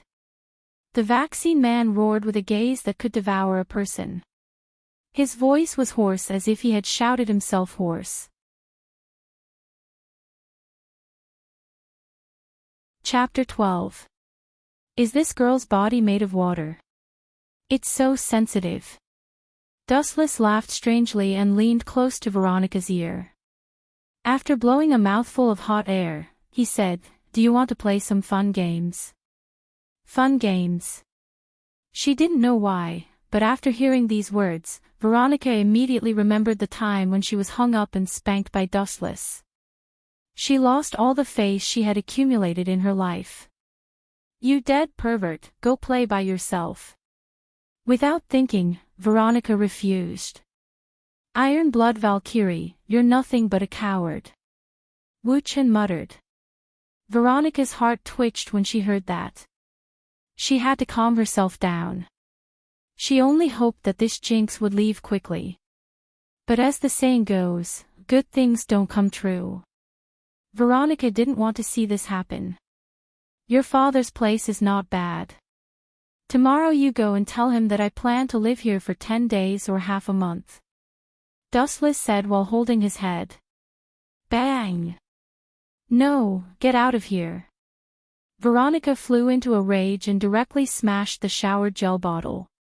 She shouted, "Don't get too carried away. This is the kingdom of Raymond, not your home. Only the royal family lives here." Veronica added. You are not a royal, you are not even a noble. You are just a commoner. Don't break the rules. Isn't it easy to become an aristocrat? Wu Chen smiled and didn't care about it. Becoming a noble isn't easy. Veronica calmed down and explained, nobles are usually hereditary or conferred upon those who have made great contributions to the kingdom. Another way is to become a dragon knight. No, no, no, these are too troublesome. There is a simpler way. Dustless said with a mysterious smile. Veronica was surprised. What is it? What did I miss? If I marry you, I'll become an aristocrat all of a sudden, and a top-notch one at that. Wu Chen grinned and said, this is a good thing that benefits me greatly. In your dreams. Veronica snorted arrogantly. Even if all the men in the world die, I will never marry you. That's a pity. Dustless spread out his hands. There was no intense emotional change. However, it is said that women are the most strange creatures. They don't care about what they get, but they cherish what they don't get. Even a noble princess is no exception. Looking at Dustless's calm appearance, Veronica angrily asked, What? Do you think I am not worthy of you? What the hell is wrong with your head? Hearing this, Dustless stared at Veronica like an idiot. Does this chick has amnesia? She just said that all the men in the world die before she would not marry him. And now she asked him if he was worthy of her. Just you wait. When you fall into my hands in the future, Veronica suppressed her anger. She picked up the towel and tore it apart madly, as if it was dustless. It has been more than 1,000 years, but I still don't understand women's minds. Dustless sighed. He really didn't know whether women were too fickle or he was too stupid. You can solve the rest by yourself. After washing Dustless's upper body, Veronica was about to run away. Wait, I didn't ask you to go. Dustless stopped Veronica and said, when you take a bath, you only wash the upper body. Don't you need to wash the legs and feet? Are you kidding me? Veronica felt that she was about to be driven crazy by Dustless. Men and women are different. If I help you wash there, how can I face others in the future? This guy is too unreasonable. I have said that I am training you. Only by abandoning the so-called shame can a person go further and walk a longer road. Dustless said righteously. Veronica scolded Dustless for being shameless in her heart. She was unwilling to do it. No matter how hard her arm was, it could not resist her thigh in the end. In desperation, Veronica could only come back with a sullen face. She squeezed some shower gel in her hand and helped Dustless wash his lower body with resentment. Be gentle. Dustless, who had closed his eyes, suddenly stared at her because Veronica touched his most important part. He suddenly scolded her angrily, this is second only to my life. If I break it, you can't afford to pay for it. It was not that Dustless was looking for trouble, but Veronica seemed to be deliberately using a lot of strength. This is the strength of this princess. Looking at Dustless's angry look, Veronica's pretty face had a beautiful smile. After fighting for so long, she could finally hold her head high for once. Is that so? Dustless wasn't angry. He chuckled and said, since that's the case, I'd better ask your sister to help me wash it. It's okay that your sister is clumsy. I reckon that Sylvia's methods are gentler. You bastard. Hearing Dustless's words, Veronica was about to jump up. She was so angry that she pointed at Dustless and scolded, "How can you do this to a child? Are you shameless? Perverted scum. I think you misunderstood something. I just think that she is younger and weaker. Since you don't know how to do it, what's wrong with finding a younger one to replace you?" Dustless defended himself with a glib tongue. After that, he stood up directly and walked to the exit without waiting for Veronica's reaction. "Sit down."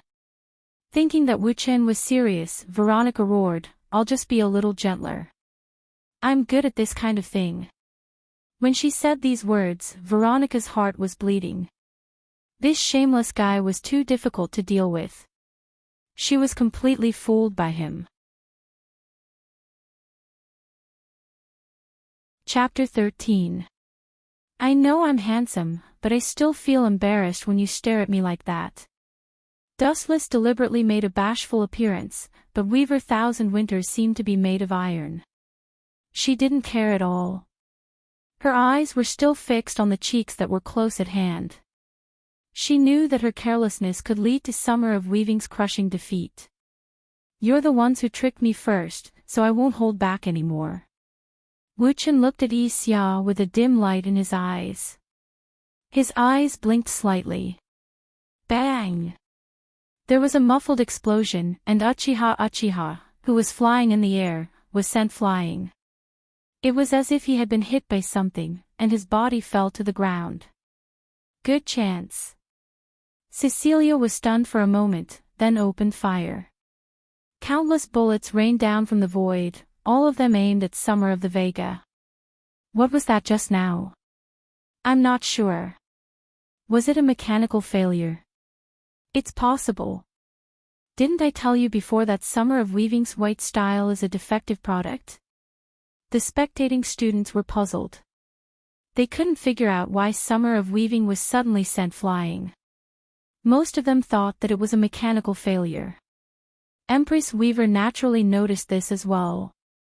She turned to stare at Empress Weaver with a gloomy expression. What was going on? Although the white style did have flaws, it was such a coincidence that an accident happened at this time. Vega Thousand Winter found it hard to accept. He looked at Wu Chen again. This guy was smiling with his eyes half squinted. He crossed his legs in a sloppy manner, and his expression was full of ridicule. You didn't do it, did you? Vega Thousand Winter stared at Dustless like she was interrogating a criminal. Ha! Dustless put on an innocent expression. You've been staring at me, haven't you? I didn't do anything. Seems like it. Vega Thousand Winter nodded thoughtfully, then snorted. Although she was worried, she didn't panic. Don't think you can beat Summer like this. Boom boom boom. A large number of missiles exploded around First Summer Weaver spot, and black smoke rose into the sky. Many students were extremely worried. Although this was a simulation, a duel was still a duel. Accidents could happen from time to time. What if, however, when the choking black smoke dissipated, everyone finally understood that their worries were unnecessary? Looking closely, Summer of the Weaving Patch had activated a protective barrier, isolating him from the sea of flames. He was safe and sound. You'll never be able to hurt me with something like that, Weaver Summer said in high spirits, as if he had already won. I didn't know there was such a thing. Looks like you guys have already upgraded the white form.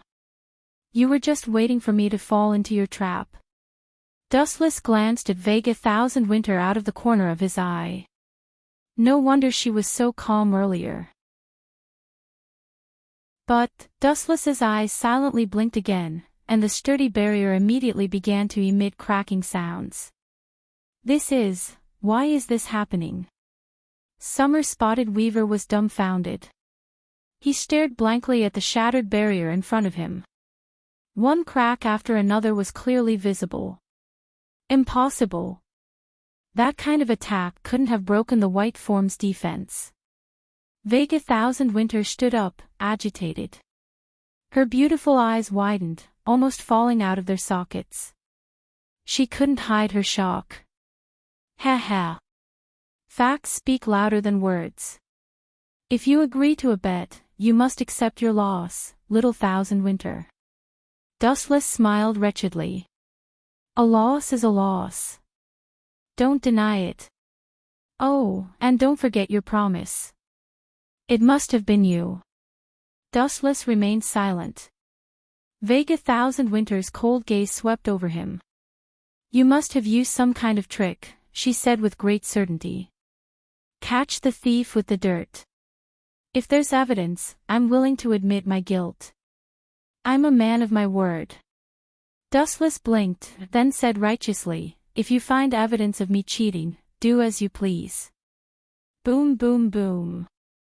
At the same time, Cecilia fired out a few more missiles, all of which exploded around Sasa Uchiha, and the cracked rain shield was instantly torn apart. My hand! Amidst the gunfire, Summer of the Vega's scream could be heard. It sounded like he was in extreme pain. Still not admitting defeat. Does that kid want to die? Dustless's brows twitched. Through the thick black smoke, he could see Summer of the Weaving Patch's right hand was burning red. He has a reason why he can't lose. Vega Thousand Winter gritted her teeth. Ridiculous. Daring to trick me, that's how it's going to end. Dustless snorted, his face expressionless. He had no sympathy for Summer of the Weaving Patch. The kid usually looked naive and childish, but he was extremely cunning. He had deliberately let him see the white form. At that time, the white form looked ordinary. If they fought, Cecilia would have won. But that wasn't the case. The kid's white form had been secretly upgraded. It was all premeditated. Whoosh whoosh whoosh. Right at this moment, a sudden change occurred. A series of cannonballs rumbled from the distant horizon. An IS that had never been seen before barged into the simulation field. This is interesting. The troublemaker is here. Dustless's face turned cold as he stared at the incoming missiles. The target wasn't Cecilia or Summer of the Weaving Patch, it was himself. Buzz buzz buzz, Dustless's right foot suddenly glowed. He kicked out and a thick beam of light covered his right foot. Lightspeed kick. Chapter 14. It wasn't that Dustless was trying to scare her. The ball that Sylvia had obtained already strongly rejected her because she didn't have the talent to become a dragon nurturer. If she didn't communicate with it, there was no guarantee that something would go wrong. You're that kind? Veronica asked suspiciously. Don't tell me you really want my sister. If I have any ideas about her, none of you can stop me. You can just accept it silently. Dustless replied indifferently. Don't feel embarrassed. Being chosen by me is a gift. You should sing my name day and night. Hum. Hum. At the same time, Dustless's stomach suddenly burst with a dazzling light. Then, his stomach suddenly swelled and became strangely bigger. What is this? Veronica looked at Dustless in shock. It was like seeing a ghost. How did his stomach suddenly become so big? She looked at Dustless and saw that he was also shocked. Veronica couldn't help but tease, don't tell me, you're pregnant. Ha ha ha ha. A man is actually pregnant. Nothing is funnier than this. Unbridled laughter filled the entire room. Veronica felt that all the resentment she had been suffering recently was vented in an instant. There was nothing more satisfying than this. Humph. At the same time, a cold voice rippled. Even though it was just a simple word, the large room instantly became cold. It was as if time and space had changed and the stars had moved. It was as if they had suddenly reached the South Pole. Perhaps this was what the saying, one thought to heaven, one thought to hell, meant. It's It's so cold. Veronica was so cold that she was shivering. She looked at Dustless, whose expression changed drastically in an instant. What do you want? Nothing. I just want to teach you a lesson. Dustless said indifferently. Then, he added, sometimes, even if it's a joke, when it comes to some sensitive issues, you have to stop before going too far. Do you understand? The simple sentence contained a supreme order. Veronica was so scared that she hurriedly led the way, indicating that she understood. This fiend really couldn't be messed with. One sentence could send people to hell and never come back from it. You can leave, Dustless said slowly. Veronica hurriedly nodded and left. Dustless in this state was indeed a bit terrifying. His body radiated a power that made people tremble. Perhaps this is his true nature. He can destroy the world with a wave of his hand. Veronica's fingertips pierced into the tender flesh of her palm, and the burning pain finally calming her down. In that split second, she had walked back and forth from the gates of hell. If not for his good attitude and timely admitting his mistake, perhaps he would have already been buried by Dustless at this moment. Hum, hum, hum, hum, hum. After Veronica left, a ball of light flew out from Dustless's body and floated up slowly. At the same time, Dustless's slightly bloated stomach returned to its original size. If Veronica said that she was pregnant again, it would be awkward. He was a man with dignity. It hatched so quickly. Looking at the floating object of light, Dustless's sharp senses picked up the scent of life. Dustless's own energy fluctuations were also emitted from it. Perhaps it was because it had swallowed his own energy to grow. Caw caw caw. Caw caw caw. Caw caw caw. On the surface of the cocoon, there was a slight cracking sound. Immediately after, a head of long pink hair pierced out from within.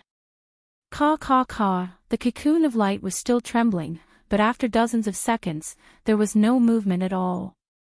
It was quite strange. Bastard, what are you looking at? You're just a mere human. Hurry up and save your great master. The life force in the light cocoon couldn't come out no matter how hard it tried. Master. Dustless couldn't help but laugh. He said in annoyance and amusement, I've lived for thousands of years. You're the first one who dared to make me call you master. Humph, I came out of your body. If I'm not your master, then who am I? The arrogant voice sounded again. It ordered arrogantly, you're just a mere human. You should obey our great dragon clan. The girl in the light cocoon was obviously a pure racist. The dragon clan was supreme. If that's the case, then come out yourself, my master. Dustless replied in a strange tone. Then, he lazily closed his eyes. You. Audacious human. How dare you disobey the orders of your master? The life force in the light cocoon questioned angrily. Dustless didn't bother to respond. The moment he heard the voice, Dustless knew who it was. His heart was as clear as a mirror. It was almost exactly the same as Nobby's voice. The only difference was that it was slightly younger. Therefore, it was obvious who it was, Ike. It was Yaksu Blake's fall. However, he was now in Dustless's hands. Chapter 15. The night passed peacefully. The next morning, when Dustless went to class as usual, there was already a crowd outside the classroom. Out of curiosity, he walked over.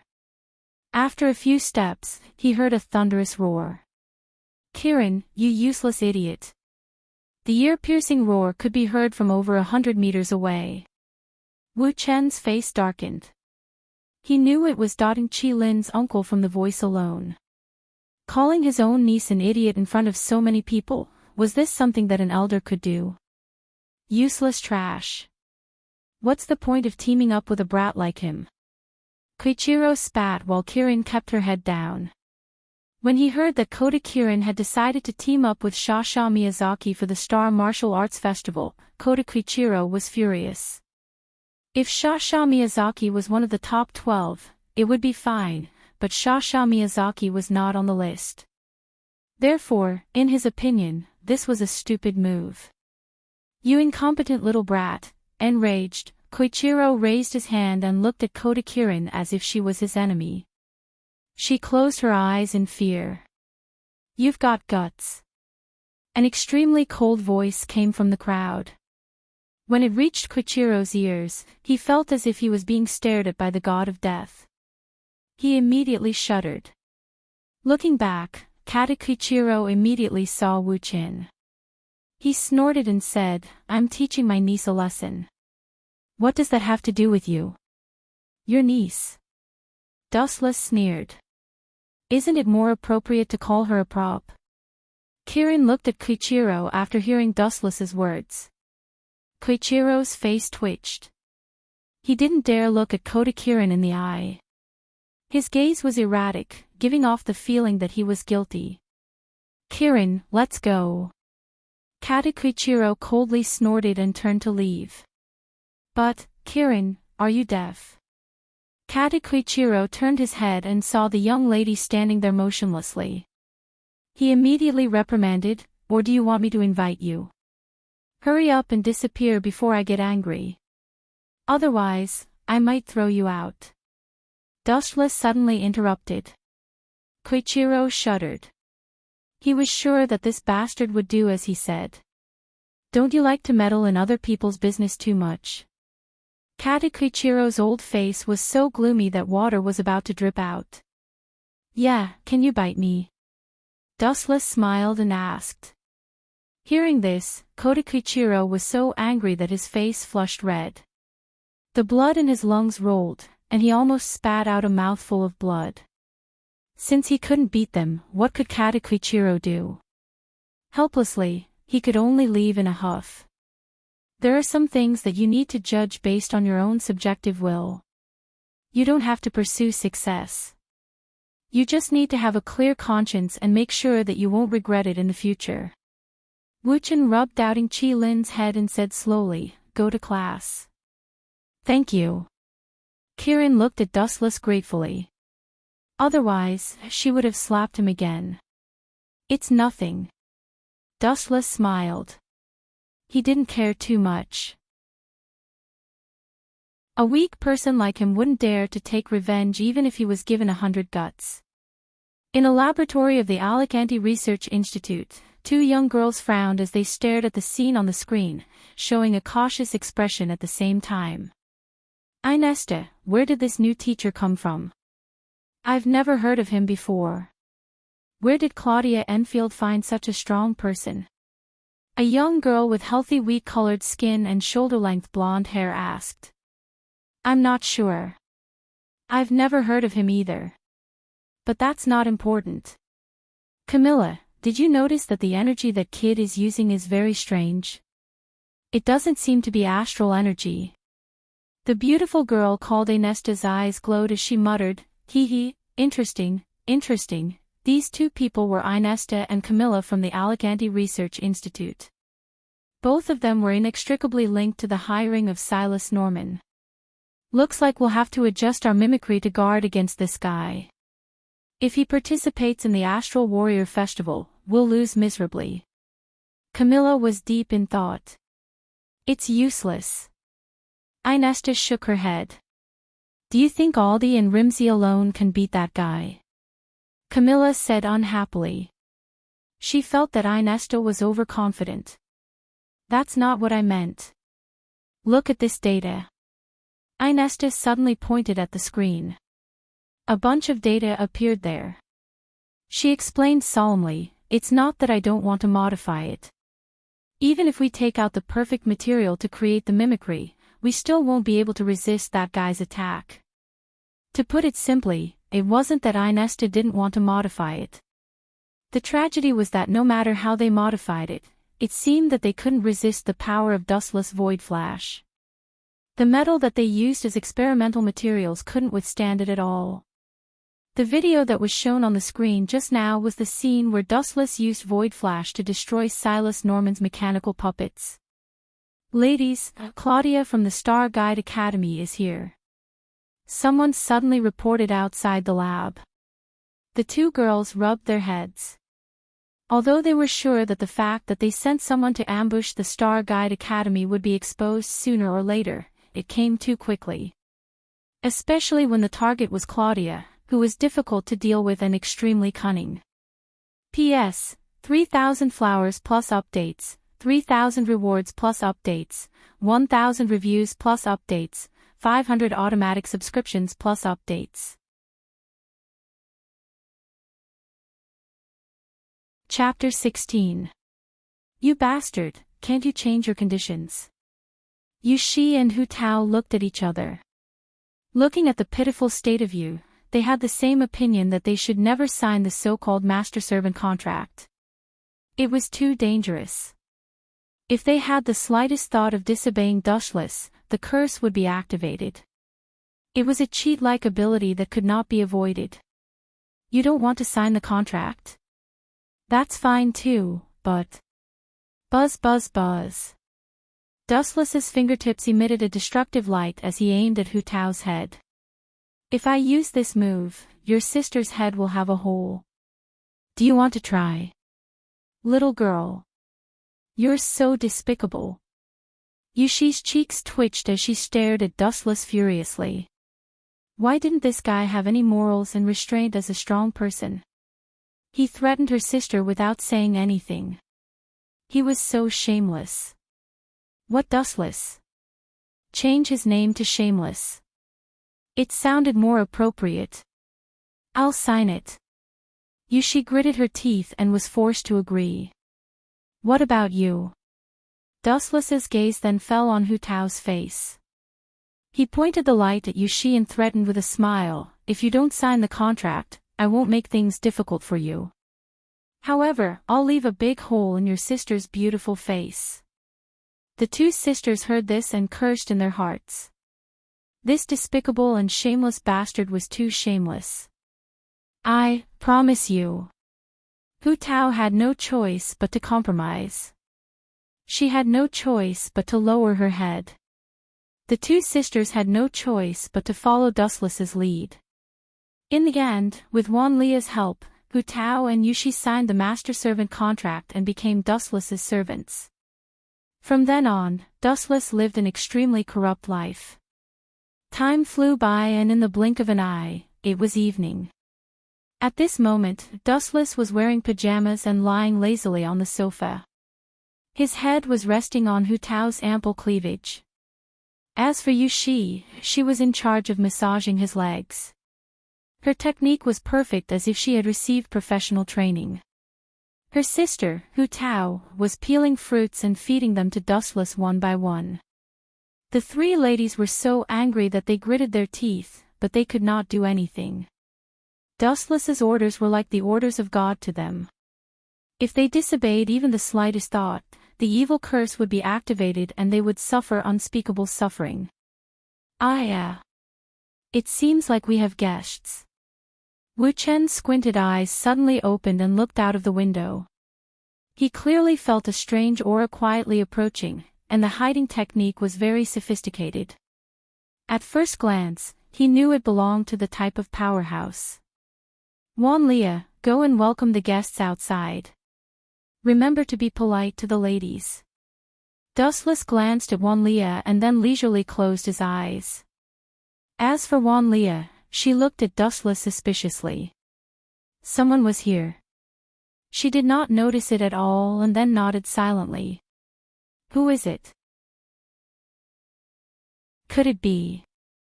Hu Tao and Yushi looked at each other, their cheeks were filled with joy. Could it be that someone from the brave tribe had come to rescue them? Stop dreaming. No matter who it is, it can't be the hero tribe. Dustless bluntly attacked the two sisters and said coldly, that person should be a woman and she is extremely powerful. I don't think she is any weaker than Dong Qingsun. Does your brave tribe have someone like that? Hearing this, Hu Tao and Yushi were greatly disappointed. Their beautiful eyes were replaced by despair. That's not right. How did you know it was a woman? Zhao looked at Dustless in confusion. This guy had been training them the whole afternoon and did not go out. How did he know that the person who ambushed them was a woman? Humph, a group of little kids, you won't understand even if I tell you. It has something to do with personal experience. Dustless said very confidently, looking at the ceiling comfortably, I have been in contact with too many women in my life, more than the number of meals you have eaten, understand? I can tell a man or a woman just by intuition. You only know how to brag. Hu Tao snorted lightly, expressing 100% disbelief. Hearing this, Dustless smiled. He was fooling the three women, but the person who came was indeed a woman. Although observation hockey can't distinguish the appearance of a human, the difference between the figure of a man and a woman can still be felt. This person is a woman, and through the perception of observation hockey, Dustless also knows that her chest is very big, even bigger than Nere's Kodo's. She is strong and has a good figure. It shouldn't be her, right? In Dustless's mind, a beautiful woman wearing glasses and a white coat immediately popped up. Creak. Outside the bedroom, suddenly there was the sound of high-heeled shoes twisting. Dustless, Hu Tao, Yuki, and Yuki all looked over. When they saw the person who came, both Yuki and Yuki were stunned and immediately exclaimed, Hasegawa-sensei. The person who was brought in by Wanlia is the healthcare teacher of Yuki and Yuki's school, Hasegawa. Sure enough, it's her. Is she here for revenge? Dustless's eyes flashed and he closed his eyes again leisurely. I thought you would come in directly, but I didn't expect you to be so polite. Since you are not here to fight, sit down by yourself. Hasegawa's beautiful eyes looked at Dustless, seeing this guy holding left and right, living a G.O.D-like life, and said indifferently, more lustful and frivolous than I thought, you are really a pervert. Hee hee. Lustful. Hearing this, Dustless laughed. Although he signed the master-servant contract, he didn't force the women to do anything excessive. How can he be related to perverts? Who are you here for? Dongqing Sun. Or Yuki and Yuki? Dustless asked and didn't hide it, saying bluntly, if it's for Dongqing Sun, then I'm sorry, that kid is dead. If it's for Yuki and Yuki, I'm very sorry, they are now my servants. As soon as his voice fell, Dustless felt an amazing hostility locked on him. Looking at the source, Hasegawa's beautiful eyes exuded a substantial chill, like a long knife stabbing at him. There was a light floating behind Hasegawa, and the terrible magic could even distort time and space. Even if there was no magic leakage, the whole house had begun to creak and could collapse at any time. So strong. Yuki and Yuki's faces changed greatly, looking at Hasegawa in fear. This female sensei, who had always been gentle, was definitely a ruthless character. Under the deterrence of this momentum, they felt that they could die at any time, as if there was a dangerous knife hanging on their necks, which could end them at any time. Only Dustless was unmoved. He looked at Hasegawa for a moment with no expression, and his dark eyes exuded an ominous feeling. The so-called god is only at this level. If you continue to behave atrociously, then I really can't forgive you. Then, Dustless broke out a more oppressive momentum, like a tsunami rushing to Hasegawa. Pucci, Hasegawa's face changed greatly. The moment she was covered by the supreme majesty, her internal organs trembled, almost crushing her. She couldn't help but spit out a mouthful of blood, and her face was as pale as paper.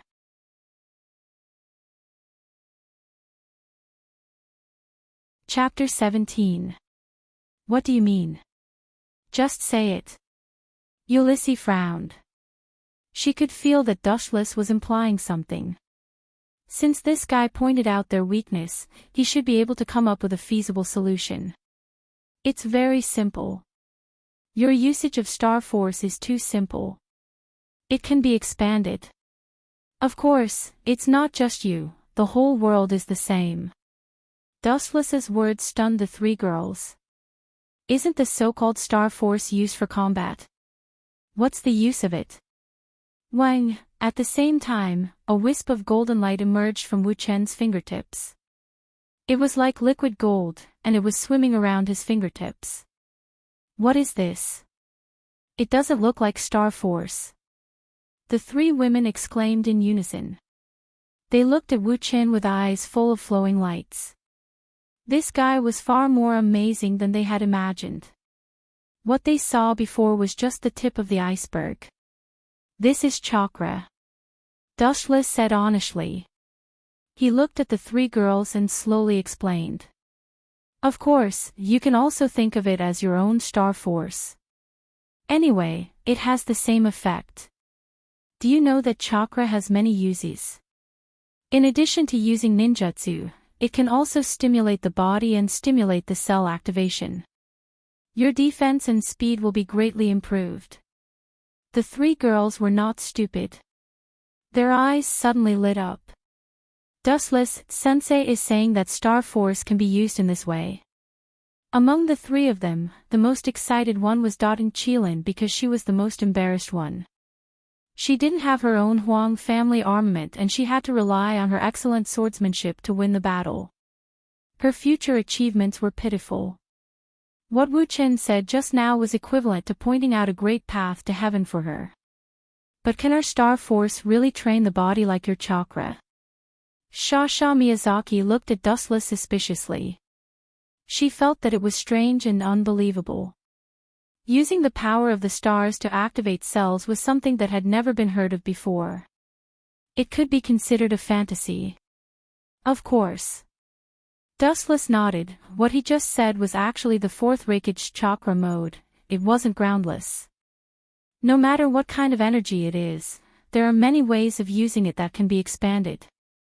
After saying that, Dustless's body emitted a blue light that twirled around his fingertips. The ocean-like color was dreamy and illusory. This is spiritual pressure. It can also train the body's cells, Dustless explained. These words made the three women happy. They looked at each other and the joy in their eyes was clearly visible.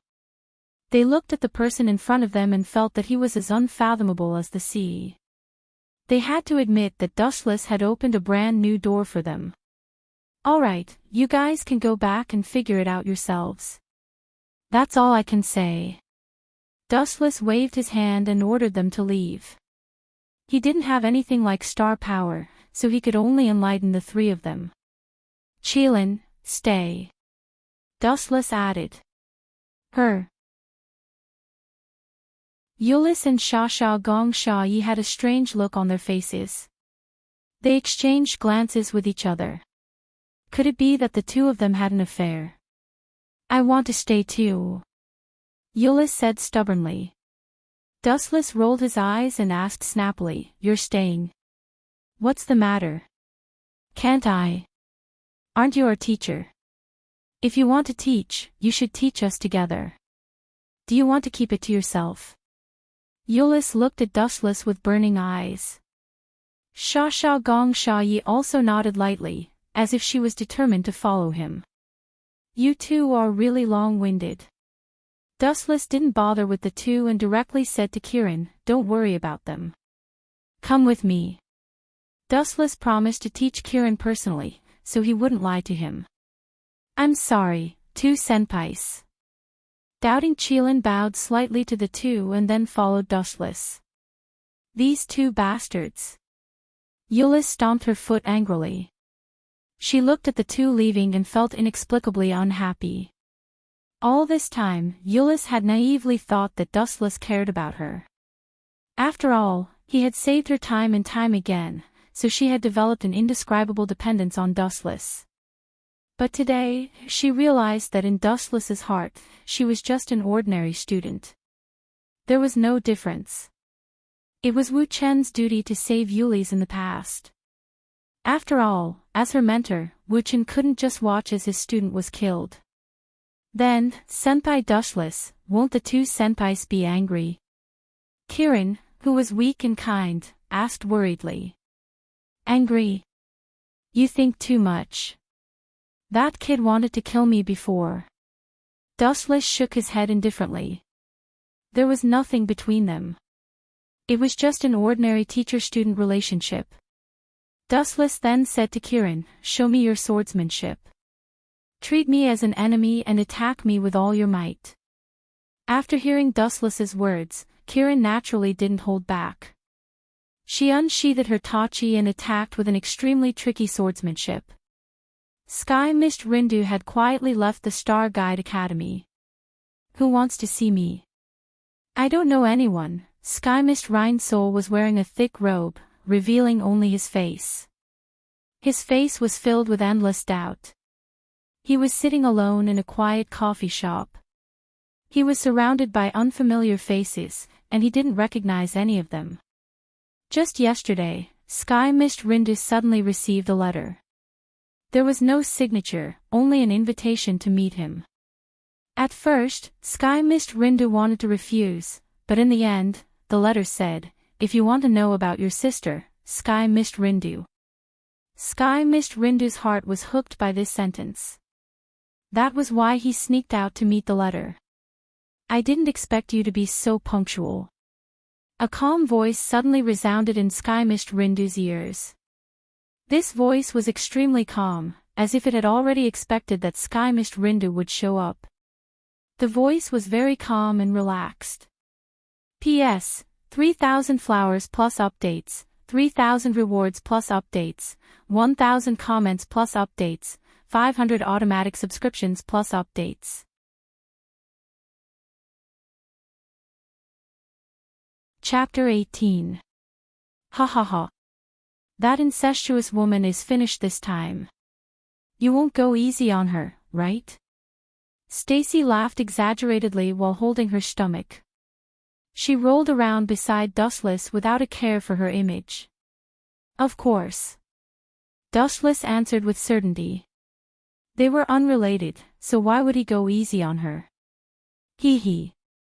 When the time comes, you must do your best and teach that incestuous woman a lesson for me.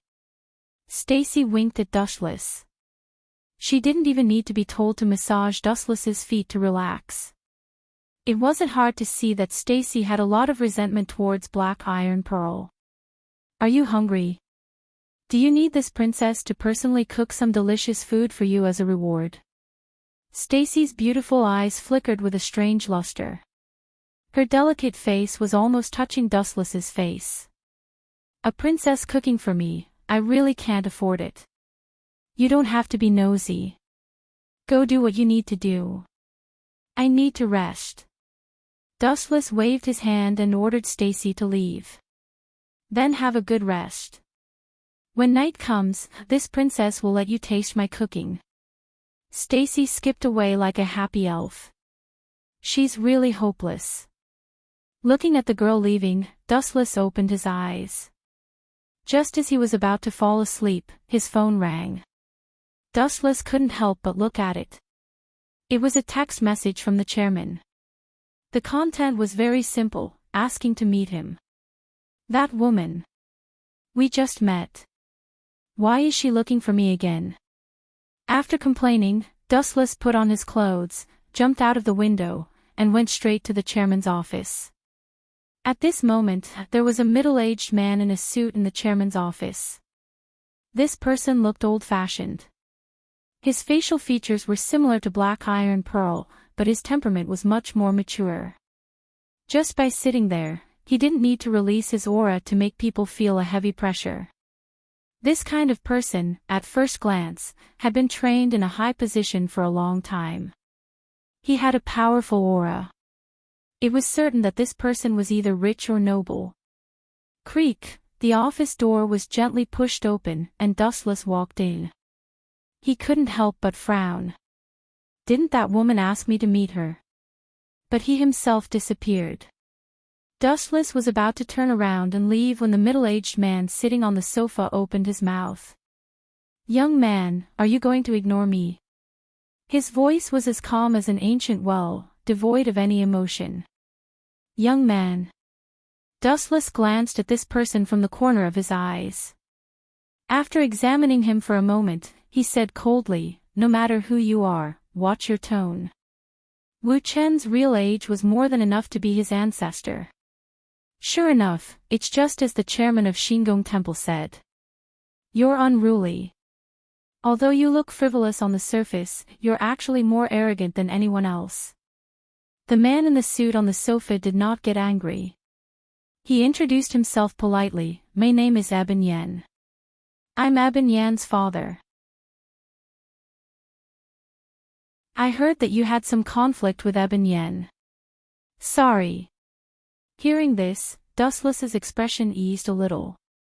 He asked directly, did you ask the chairman to call me here? We don't seem to know each other, and to some extent, we're quasi-enemies. After all, Dustless didn't have a good relationship with Eben Yen and Ebony Hui. You're exaggerating. There's no such thing as an enemy. Eben Yen smiled and said rather gently, I heard that your opponent tomorrow is Eben Yen. That's right. Dustless nodded and then added, if you want me to lose to her, then forget it. He Tian's expression froze. He took a deep breath and said, to tell you the truth, I've always thought highly of Zhu Xian. If you eliminate her in the first round, wouldn't that mean that you can't accept it? Our Eben family is a famous family in Japan. If people know about it, we'll lose face. If you want to blame someone, you can only blame her bad luck. Dustless said coldly. He had already understood Eben Yan's intention. He probably wanted him to go easy on Eben Yan. It was a beautiful idea, but it was absolutely impossible. Because once Dustless went easy on Eben Yan, it meant that he would lose. Although Dustless didn't care about the final result, he wanted to crush Ebony Hui's dignity in front of everyone. How could he lose to Eben Yan? Absolutely not. I heard that you seem to have a grudge against Hui. Eben Yan looked at Dustless with burning eyes and suggested, I have a suggestion. Why don't you listen to it? I can use my power to make Hui lose face and even be kicked out of this school. The premise is that you have to lose to Eben Yan and let her participate in the 7 Stars Sword Dance Festival as the representative of Shattering Military Academy. Eben Yan's eyes were shining with a strange light, like the bright moon. It seemed that he was sure that Dustless would agree. Are you serious? Dustless stared straight at Eben Yan. His tone was emotionless. Of course, I'm serious. Why don't I tell you directly? I've been making things difficult for Hui to graduate, but that kid's temper is too stubborn. He won't listen to me. Eben Yan said helplessly. Although your conditions are very attractive, my answer is. Stop dreaming.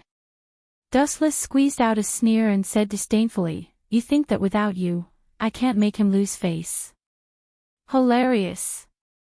Do I need to cooperate with someone like you? After that, Dustless left, leaving Eben Yan with a pale face. He clenched his fists. He didn't expect that Dustless would reject such a generous offer.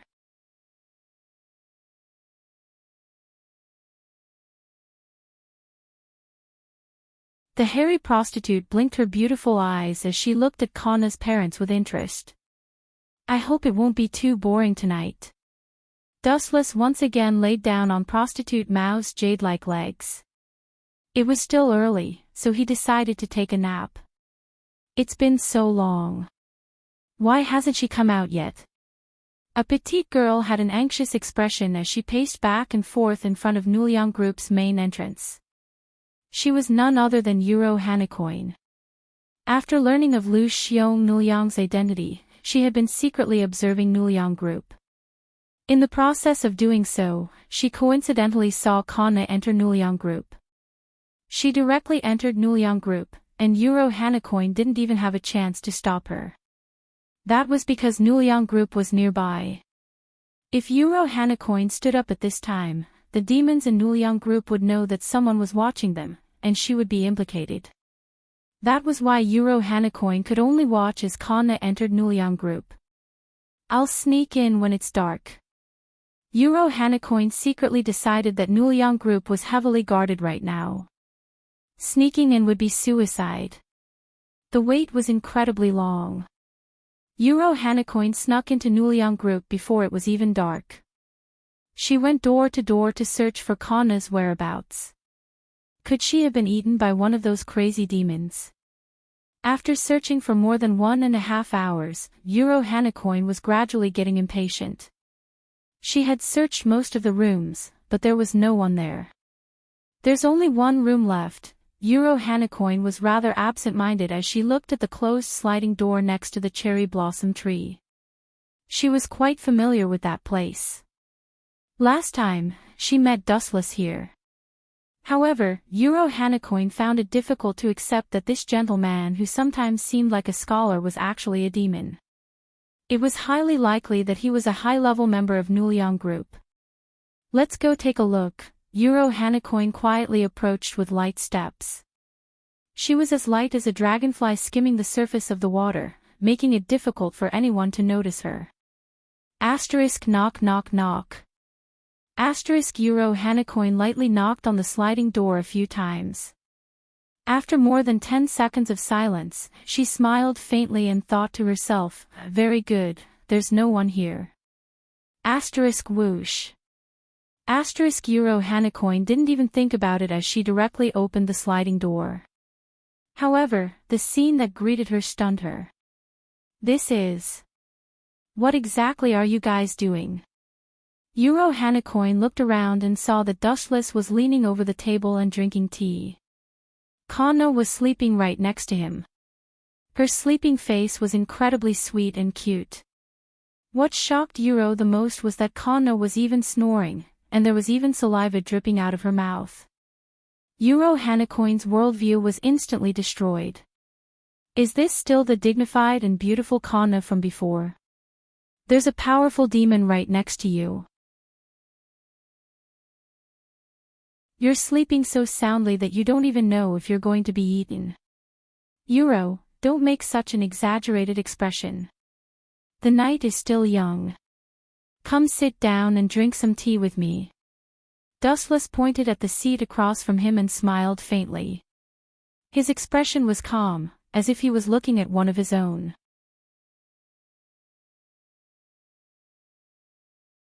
Chapter 20. The raging fire in the center of the arena was unstoppable. It filled the entire arena, including Black Iron Centipede. Damn it, damn it, damn it, Black Iron Centipede kept cursing. She tried to use ice magic to force the fire away, but the temperature was too high. The water that leaked out of her body evaporated immediately. You lost. Wu Chen's emotionless voice resounded through the audience. He said faintly, your nickname is Deep Sea Witch. Most of the moves you use are water. You have no chance of winning in front of this flame. Dustless's tone was as cold as a death sentence. Black Iron Centipede's pretty face turned pale. Water could suppress fire, but fire could also suppress water.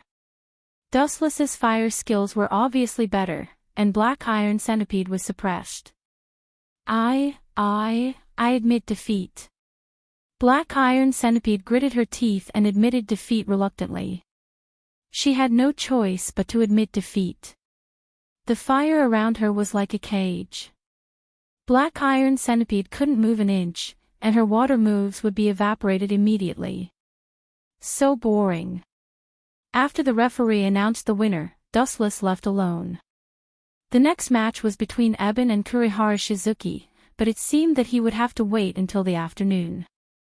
Dustless wasn't interested in watching. It would probably be like the original work. Eben would be beaten up, and then Kurihara Shizuki would be killed. There was no one in the hallway of the dorm. Dustless put his hands behind his head and hummed along the way. Tap, tap, tap, tap, a figure tailed behind Dustless like a thief, hiding here and there. He had been following him closely. Strange, where is he? After turning a corner, the girl couldn't help but look around. To her surprise, Dustless had disappeared from the face of the earth. Are you following me? The space beside the girl twisted, and Dustless mysteriously appeared. Are you a human or a ghost? The girl was so scared that she kept backing away. Dustless's strange appearance really gave her a shock. If you're a ghost, then you're dead. Dustless replied indifferently.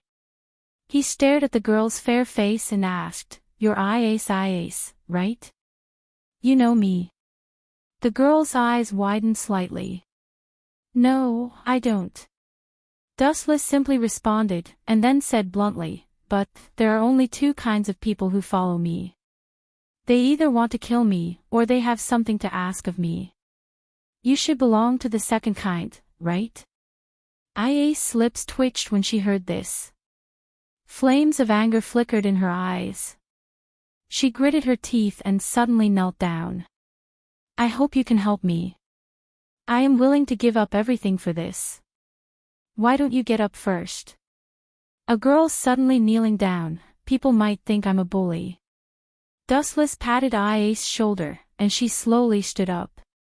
In fact, even if Ice didn't say anything, Dustless knew her motive. He asked, You want me to increase your strength, right?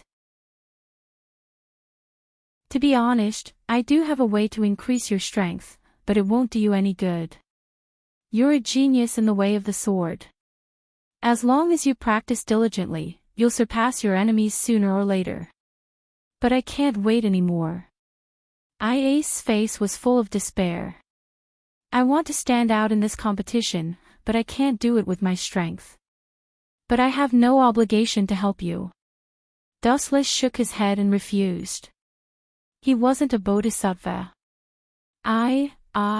Ice was speechless. There was no such thing as a free lunch in the sky. She didn't have any power or influence, so there was nothing she could do with Dustless. I'll be yours from now on. As if she was really forced to a dead end, Ice's face was red as she threw caution to the wind. She nervously said, I'll promise you anything, including those perverted things. Perverted things. Do I look like the kind of person who can't satisfy his desires? Dustless touched his cheeks. His skin was white and lustrous, and he looked like a god. He didn't look like a perverted uncle at all. He immediately rolled his eyes and lightly scratched the girl's nose. Dustless knew about Ice's situation. In order to protect her father's foundation, she was really going all out. She didn't even hesitate to dance with the devil. It's not as hard as you think. I'll give you a discount. You just have to do one thing for me. Dustless waved at Ice. The girl immediately leaned her ear closer. That's simple. After a while, Ice looked at Dustless in surprise. Simple. You're too naive. Don't just look at the surface of things. Dustless shook his finger and reminded her with a serious expression, remember, don't get caught. Otherwise, you might lose your life. Okay, you can go now. Remember to be careful. Dustless waved his hand. Ice left quietly. This girl is really naive. Isn't she afraid that I'm tricking her? Dustless looked at the departing Ice in a daze. He then went back to rest. It was almost evening. Dustless woke up from his deep sleep. His stomach was growling and there were no snacks in the fridge. Winner, Kurihara Shizumi. The sudden announcement spread to every corner of the school. Dustless, who was about to go to the cafeteria to eat, was stunned. Damn, is there something wrong with my ears this time? Kurihara Shizumi, that brat, won. That's not right. I remember that Ebonichiro won. Dustless looked in the direction of the arena. He immediately turned into a beam of light and rushed over. He clearly remembered that in the original story, Ebonichiro was beaten up violently. Later, his small universe erupted and he successfully counterattacked and defeated Kurihara Shizumi. But this time, with this kind of change, Dustless was wondering if he should go and finish him off. After all, that brat lost. He wouldn't meet him in the next match. When he arrived at the arena, Dustless looked at the center of the arena. There was a bloody corpse lying there. It was Ebonichiro. Dustless quickly spread his observation hockey. After a while, he frowned. This brat's heartbeat was already gone. F***ck, I let you live because I wanted to ruin your reputation and then kill you. Now, you're dead in advance. Dustless was on the verge of exploding. Looking at Kurihara Shizuki, who was flaunting his prowess in the field, he couldn't wait to give him a few slaps. P.S. 3,000 flowers plus updates, 3,000 rewards plus updates, 1,000 comments plus updates, 500 automatic subscriptions plus updates.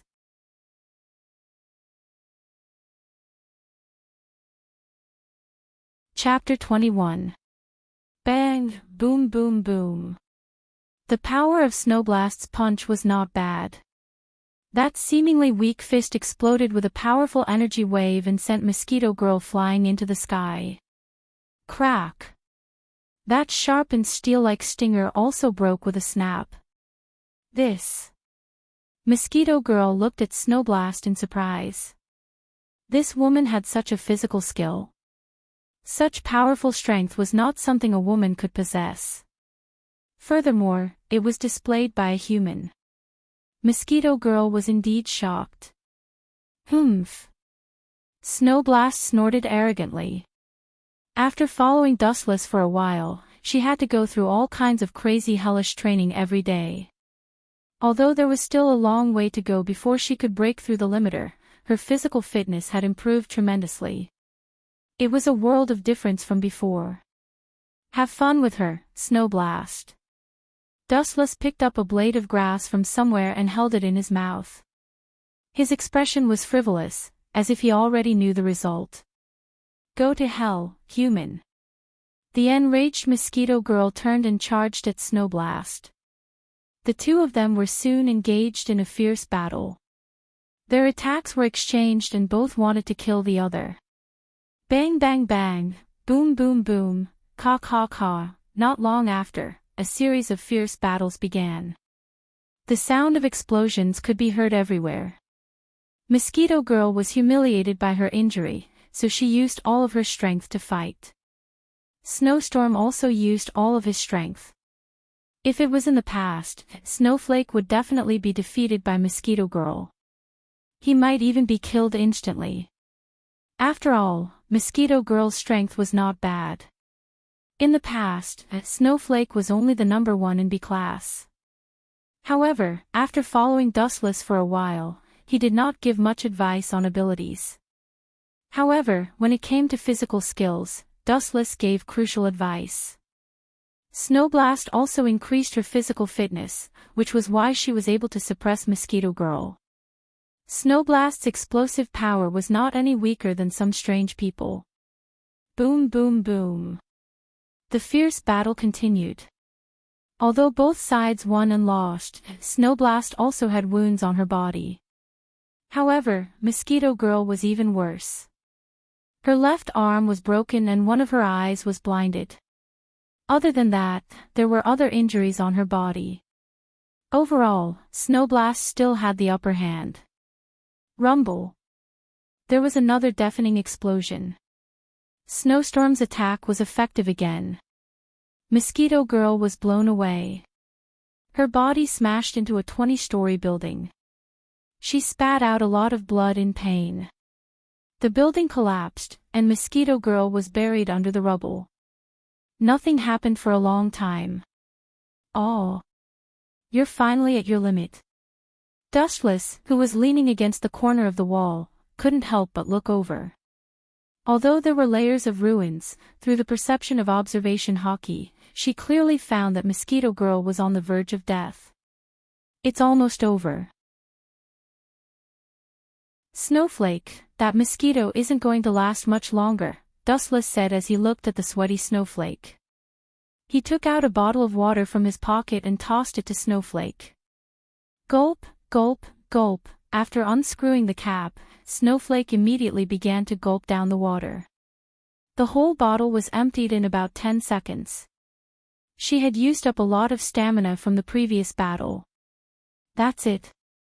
This mosquito girl is also a useless piece of trash. Blowing Snow shook his fist and mumbled, "I'm not serious yet." "Is that so?" Dustless's eyes suddenly narrowed and asked with a smile, "You mean you still want to play with her?" Snowflake. "Yes, I've been focusing on my physical fitness these days. I haven't found any suitable opponents. This mosquito girl is good, but unfortunately, she's not going to last much longer." Snowflake felt it was a pity. People's attitudes always change unconsciously. In the past, when she was a hero, Snowflake's goal was very simple, to destroy the monster and complete the mission. But now, since she followed Dustless, the so-called monster has completely become a role of a sparring partner. Her vision has changed. "If you haven't played enough, you can punch that guy twice." Dustless smirked. Snowflake froze and said, "Didn't Dustless-sama say that mosquito girl is not going to last much longer?" "That's true, but if she has nourishment, she can still fight." Dustless smiled mysteriously and said, "I'll help her strengthen a little. Otherwise, she might be crippled by you again. Be careful later, mosquito girl's strength may become stronger." "Okay." Snowblowing nodded heavily. He still looked incomparably confident. Wu Qin had also said that only through continuous pressure, unceasingly squeezing out one's own potential and surpassing oneself, and overcoming countless difficulties, would one be able to break through the so-called limit. Rumble. At this time, the ruins that buried Mosquito Girl suddenly collapsed. She flew out with wounds all over her body. Looking around, there was not a single spot on her body that was not injured, and there were wounds everywhere with blood flowing out. "You bastard woman, I'm going to kill you!" Mosquito Girl roared angrily. Her eyes were bloodshot and she wished she could swallow Snowflake whole. It was a disgrace. She had been trampled on by a woman she had looked down on previously. This feeling was too painful. There was a reason why she had looked down on Snowflake. It was because Mosquito Girl had recognized Snowflake's identity. Previously, her withdrawal from the Hero Association had caused quite a stir and the entire world knew about it. After all, she was Tornado's sister. It was impossible for her to not be noticed. Mosquito Girl also had a certain understanding of Snowflake and knew that she was the #1 hero in B rank. Therefore, she did not take it to heart. But now, she had been hung up and beaten by someone else. Her arm had been torn off. She had lost all her face. Huff. Huff. Huff. Mosquito Girl was gasping for breath, her throat was moving violently, and the frightening blue veins on her neck were bulging. Her lungs had been injured in the battle just now, and she did not know when she would die before she could catch her breath. "You want to kill me in your half-crippled state?" Snowflake crossed her arms in front of her and shook her right arm in a threatening manner. "I think I can destroy you with one hand. Hee hee. You will regret it immediately. In a while, you will understand how stupid you are." Mosquito Girl sneered with a twisted face. Her sinister expression was enough to give one nightmares.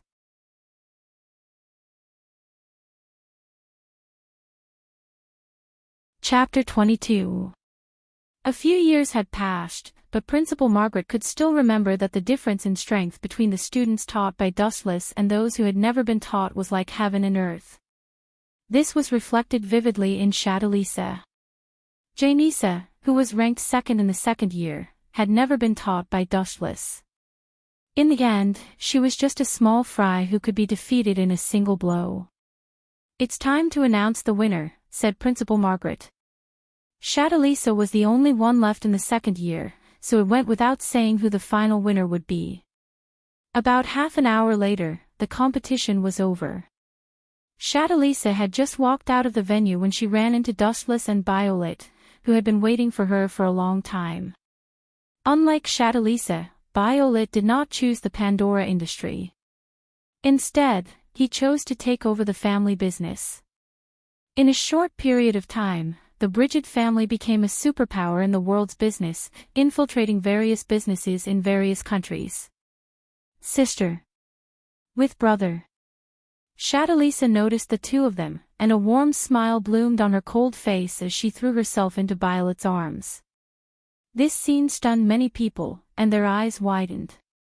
When did the queen of exquisite contact become so approachable? What a miracle! Didn't I say it before? How many times have I said it? You're not allowed to call me brother. Dustless flicked Shadalisa's forehead in annoyance. Because of his youthful appearance, he had always maintained the appearance of an 18-year-old to a 20-year-old, and Shadalisa had always treated him like an older brother. Hee. Shadalisa rubbed her head and giggled. She blinked her big eyes and said, "Am I supposed to call you old man?" "Forget it, up to you." Dustless could not be bothered to argue, and said bluntly, "Speaking of which, do you feel any discomfort in your body?" Dustless's cells were not something that could be easily controlled. It was just like how only a few people could transplant Hashirama's cells. If there's a flaw, it's that it's too explosive. Sometimes, I can't control that powerful force. As for its advantages, it has too many. The biggest advantage is that it almost never tires. I've tried not sleeping for several days and nights, and it still felt like nothing had happened. So you're experimenting on my cells? Dustless rolled his eyes. He was relieved to hear that there were no side effects. In Naruto, many people died after transplanting Hashirama's cells, and Dustless's cells were stronger than Hashirama's, which meant that he was in more danger. He was relieved to hear that Shadiraza was fine. This is a rare opportunity. Let's have a meal together. It's not easy to get into this school. I only managed to sneak in by pretending to be Dustless, Kuin's wife. Violet complained with some dissatisfaction. Dean Margaret was unexpectedly strict. Wife? Shadiraza was stunned when she heard that. She stared at Violet for a few seconds before saying nonchalantly, "That's not a good idea at all. It's best not to use it next time. It's too embarrassing to be exposed. After all, you are the head of Bridget's family." Aya. Is that really the case? With a smirk on his face, Violet narrowed his eyes. I seem to smell something sour. Whose vinegar jar has been knocked over? Hearing Violet's words, Shadiraza was extremely embarrassed.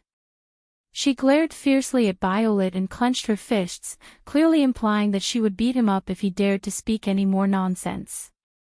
You dare to threaten your sister? Violet's interest was piqued as he said with a smile, "Do you believe that I will, Sister Yi?" Before Violet could finish, the sudden voice interrupted her with great surprise. That name sounds familiar. Could it be that kid? Dustless was also stunned. His gaze swept over the source of the commotion. When he saw the person with delicate features, he felt relieved. It's indeed Kanzuya Aoki. Is this the guy that Grandpa wanted me to conquer? Is it because of the implantation of my sister's divine mark? Kanzuya Aoki was stunned for a moment when he saw Shadalisa. Then, he began to think of a way to win her over. That's right. Kanzuya Aoki's mind flashed as he thought of a good way to get close to Shadiraza. He leaped over. Sister, I've missed you for a long time. This sudden scene made everyone stop in their tracks. Kanzuya Aoki was about to hug Shadiraza. Plop. Kanzuya Aoki hugged a body and was instantly overjoyed. Grandpa, I succeeded. However, he soon realized that something was wrong. Kanzuya Aoki muttered to himself in confusion. Why is this body so hard and so cold? Shadiraza's body is clearly very voluptuous. I'm a man. My body is definitely not as soft as a woman's. I'm sorry to disappoint you. Also, can you send me away now? The sudden voice made Kazuya Aoki shiver. He looked up and saw Dustless's cold face. Damn it, why am I hugging this bastard? The corner of Kazuya Aoki's mouth twitched. An army of 100,000 alpacas ran through his mind. Do you really want to die that badly? Shadiraza's gaze was as cold as a knife. Her eyes were filled with killing intent as she looked at Kazuya Aoki. If not for Dustless, she might have been the one hugged just now. Just the thought of it infuriated Shadiraza. In her entire life, there were only 3 people who had ever touched her body. One was her mother, one was her older sister, Violet, who often fooled around, and the last was Dustless, who had personally taught her how to fight.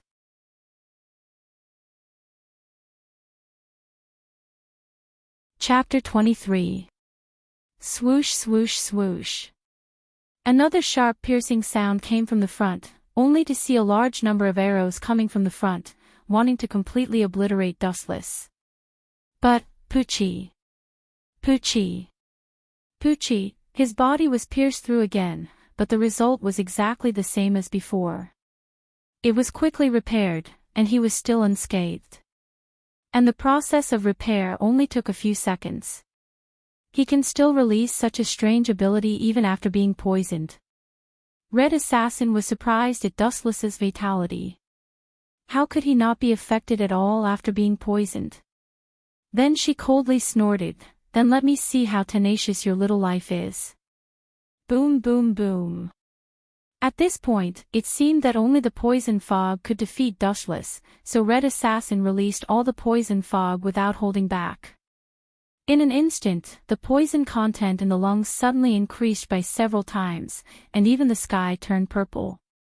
The most frightening thing was that the surrounding green grass and trees withered, and even the fertile land was drained of vitality, turning into an endless desert, as if it was in a purple death god space. And Dustless was still standing there safe and sound. What's the use of this thing? Dustless quickly formed a seal with his hands, and then shouted, "Wind escaped great breakthrough." Rumble. A strong hurricane whistled out from Dustless's mouth, and the purple poison fog that covered the sky was suddenly blown away. TSK, this despicable guy. Red Assassin cursed, and her voice was slightly angry. If she had to find a natural enemy for the poison fog, it would be the wind. When the wind blew, the poison fog was dispersed. If I don't show some real ability, it's impossible to kill this guy. Red Assassin's beautiful eyes glanced at Red Archer, and still had that arrogant attitude, "We'll have to fight with our lives on the line. You temporarily delay this guy, I need to prepare." Swoosh swoosh swoosh. After saying that, without waiting for Red Archer's decision, Red Assassin disappeared. This arrogant woman really thinks of herself as a queen. Archer's expression was unhappy, and his tone was also very unhappy. Listening to Assassin's tone, it was as if she was ordering him around like a subordinate. The Empress of Assyria is worrying too much. Dustless spoke with fervor and assurance. He said in a rather evil manner, "This woman's personality is too arrogant. It should be very interesting to trample on this kind of woman's dignity. Do you think that if I let her use all her strength to unleash her ultimate move and then easily destroy it, would that woman's expression be very interesting?" Archer's body trembled, and he felt an inexplicable chill. Was this guy looking forward to it? Even though she was repulsed by Assassin's arrogance that day, she understood that Assassin had the strength and capital to do so. Rumble. A large number of mud walls rose from the ground in all directions, forming a wall that was dozens of meters tall. Assassin then reinforced the wall with her own mana, forming a barrier. It could be said that the wall was impenetrable. Boom boom boom. Not long after, a large amount of thick purple fog drifted out from the sealed space. The smell was even stronger and more intense than the previous one. Dustless's expression did not change, and he was completely unaffected. He stood there calmly. But, cough cough cough. Red Archer coughed violently, and a few mouthfuls of bright red blood came out from her mouth. She almost roared, "You insidious woman. Are you planning to kill me too?" Red Archer trembled with anger. This woman was truly vicious. She even killed her own teammate. Isn't that normal? However, Wu Chen explained calmly, for her, you who know the truth seems to be a hindrance. She may even fight with her after the matter is over. So, it's better to find a chance to kill you too. If I'm dead, there's almost nothing in the black side's heroic spirit that can threaten her. The assistance of you heroic spirits is also insignificant. With Red Assassin's strength, she could almost wipe out everything. Assassin. Archer's angry voice echoed in the sealed space, and no one responded. The strong would only use their fists to crush everything as a response. Only the weak would moan for no reason. Archer, Assassin's mocking voice also rang out. She said slowly, "I'm really sorry. There's only one Holy Grail, and too many heroic spirits will be a hindrance. It's better for some of them to die early, don't you think? Anyway, we'll still have to fight after defeating the black heroic spirits. Why don't you suffer a little and leave early? You. This. Bastard," Archer gritted his teeth. The humiliation of being betrayed was too humiliating for a heroic spirit. Farewell. In the sealed space, a mysterious magic circle appeared in the void. Not only was poisonous fog spewing out, but there were also terrifying howls. "Come out, Batum. Let the enemy see your horror before they die." As soon as the red team assassin finished speaking, the shackles on the monster hidden in the magic array were removed, and it was completely released. Ow ow ow ow. A ferocious giant head rushed out of the magic circle surrounded by purple light. He opened his mouth, and a heart-wrenching sound spread out. So noisy. It's not like we're comparing whose voice is louder. Dustless picked his ears and looked up. For some reason, the monster only showed its head. Its huge body seemed to be hidden in the magic circle. However, even so, it was already very terrifying. This monster called Batum was a monster from Babylonian mythology. It was one of the 11 monsters created by Tiamat. Even Semiramis could not summon this monster in an instant.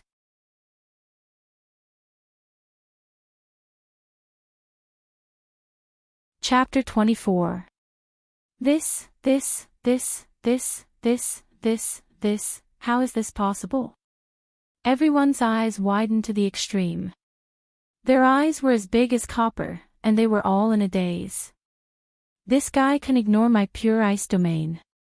Kazuya Aoki was dumbfounded. Dustless walked over calmly as though he was taking an afternoon stroll. As expected, Sensei is always so unfathomable. Shifeng was not surprised. The title of the strongest man in the world was not just for show. Brat. A few seconds later, Dustless walked in front of Kazuya Aoki. He stretched out his finger and tapped the void lightly. Bam! This seemingly casual tap was like the hand of the heavens. With a light tap, Kazuya Aoki's pure ice domain instantly collapsed. The azure domain that enveloped everyone also disappeared. "You're still far from being able to challenge me at this level," Dustless said calmly. Immediately, his eyes turned cold, and a piercing cold light shot out. Caw caw caw. Under the pressure of this aura, Kazuya Aoki immediately knelt down. His knees even cracked the ground. "Dustless Sensei, please show mercy. After all, he's just a freshman who knows nothing." Shifeng quickly admitted defeat for Kazuya Aoki. The difference was too great. "I have no intention of dealing with this kid. Otherwise, he would have been beheaded." Dustless turned and left. "I just want him to understand the difference between us." Let's go, Shadalisa and Violet. The three of them gradually disappeared from everyone's sight. The two girls stood on Dustless's left and right, guarding him like bodyguards. Can this guy ignore my pure ice domain? Kazuya Aoki's lips trembled uncontrollably. He could not hide his shock. Just how powerful was Dustless? Didn't I say before that I'm not even comparable to a finger of Dustless-sensei? Shifong patted Kazuya Aoki's arrangement and smiled as she comforted him. Dustless-sensei isn't the kind of person you think he is. He's very gentle. How can you understand my pain? Kazuya Aoki did not appreciate it. He snorted coldly and left angrily. His own sister had been killed by Dustless. Who could be at ease? Who could pretend that nothing had happened? Absolutely not. Sir President, this guy is too insensible. He completely doesn't understand how great teacher Dustless is. Dustless-sensei killed the brat sister because Aoki and Yi had already been Nova at that time, and their consciousness couldn't return. That's why Dustless-sensei killed them. Shifong complained to Bantisi Finello. In Seagate School, Wuchen had a large group of female fans. That guy. I hope he can recognize himself. Shifong also shook her head and sighed. Perhaps she was worrying too much because it wouldn't take long for Kazuya Aoki to realize how scary it was to offend Dustless in this school. That despicable guy. The culprit who killed my sister seems to be quite popular. We have to be careful. Kazuya Aoki was extremely depressed. Because he had offended Dustless, he realized that many people were looking at him strangely. Some of them were even filled with hostility. Hey, brat, at this moment, a rather pleasant voice was heard. Kazuya Aoki could not help but be stunned. He raised his head and saw a rather pretty girl blocking his way. I'm Shinzuki-ya, a third-year student. Looking at your troubled and distressed look, it seems like you need help. The girl who suddenly appeared introduced. There was a playful glint deep in her eyes. I'm a new student. Senior Shinzuki, may I know where the cafeteria is? Kazuya Aoki scratched his head and asked embarrassedly. The cafeteria. Let's go together. It's lunchtime and I'm hungry. Shinzuki-ya did not care if Kazuya Aoki agreed or not. She directly led him away. Thank you. Kazuya Aoki immediately expressed his gratitude. It turned out that there were still people in this school who hated Dustless. I heard that you're the younger brother of the hero, Kazuya Aoki. Shinzuki-ya suddenly asked along the way. Yes, that's my sister. The bastard who killed her is Dustless. Kazuya Aoki clenched his fists and roared angrily. I see. Shinzuki-ya nodded when she heard that. The surprise in her eyes disappeared. She lowered her voice and asked, in other words, you're Dustless's enemy. Of course. Is there a need to ask? My sister was killed by him. Kazuya Aoki said gloomily. We've arrived at the cafeteria. You can go in. Shinzuki-ya pointed at the closed door in the distance. Her eyes were flickering with a cold light. Thank you. Kazuya Aoki bowed and thanked her. Just as he was about to open the door, he suddenly frowned. There was a notice beside him. It said that there was a daily sparring session. Sparring. Sparring. Is this a place for eating? Kazuya Aoki was filled with questions, but he still opened the door. There was no scene of students gathering in front of him. There was only a spacious area. What is this place? Kazuya Aoki was confused. Shinzuki-ya's ghost-like voice suddenly came from behind him. Don't you understand? Of course, it's a place for duels. Get in. Bang! Shinzuki-ya kicked Kazuya Aoki in. The open door closed instantly. At that moment, Shinzuki laughed maniacally. As for Kazuya Aoki, he was completely dumbfounded. What was going on? Ha ha ha. Are you Dustless's enemy? That's great. As long as I beat you half to death, Dustless might look at me in a different light. He will definitely teach me a few moves. Look at that despicable woman, Shadalisa. Because of Dustless, her strength is unreliable. Once I obtain that lord's recognition, I will be able to rise to the heavens. Ha ha ha. I've been tricked. Kazuya Aoki's heart sank when he heard that. He closed his eyes in despair.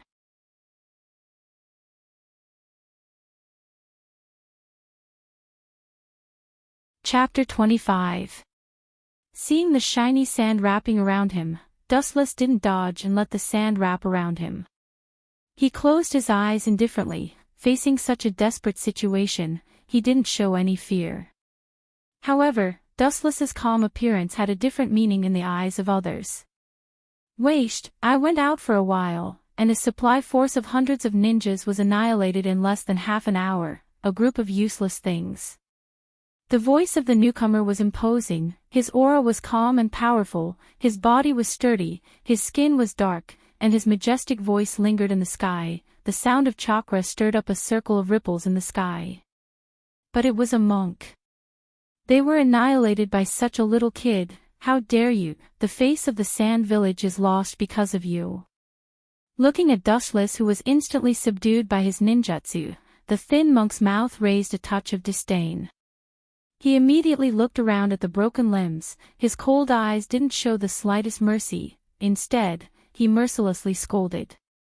Clang, clang, clang. A roar similar to the collision of steel sounded. The burly man subconsciously looked up and saw that it was the sound that came from Dustless. Not bad, you didn't die. I didn't expect a waste like you to have some skills. The hunchbacked monk had a faint smile on his face. He crossed his arms in front of him and looked at Wu Qin, who was wrapped in golden sand, with great interest. His face was full of expectation and curiosity. It was not hard to see that he really hoped that Wu Qin could break free. It seemed that he was looking forward to Dustless's performance. It was like a cat playing with a mouse. Boom! The golden sand that surrounded Dustless burst open in an instant and scattered in all directions. Dustless was intact and exposed to the air. He looked straight forward and saw the mysterious person looking at him with a playful face. His brows suddenly frowned, his face became gloomy, and his eyes were filled with murderous intent. He pointed his thumb forward and pointed at the monk. Laser. The laser was ejected in a straight line, and in the blink of an eye, it was in front of him. What a strange trick, he doesn't even need to make hand seals. The bald monk looked at Dustless in surprise, and immediately looked at the oncoming laser and smiled faintly. He was not afraid at all, his demeanor was very calm, he didn't put Dustless in his eyes at all. There was a kind of feeling of being at the top. Son of a bitch, taking advantage of your seniority, I will make you cry later. The corner of Dustless's mouth twitched fiercely. Looking at the calm and composed old charcoal in front of him, Dustless was so angry that his nose was crooked. At the same time, he secretly raised his guard. This guy's origin was mysterious. There were only 4 known people in this world who could use the magnetic escape boom.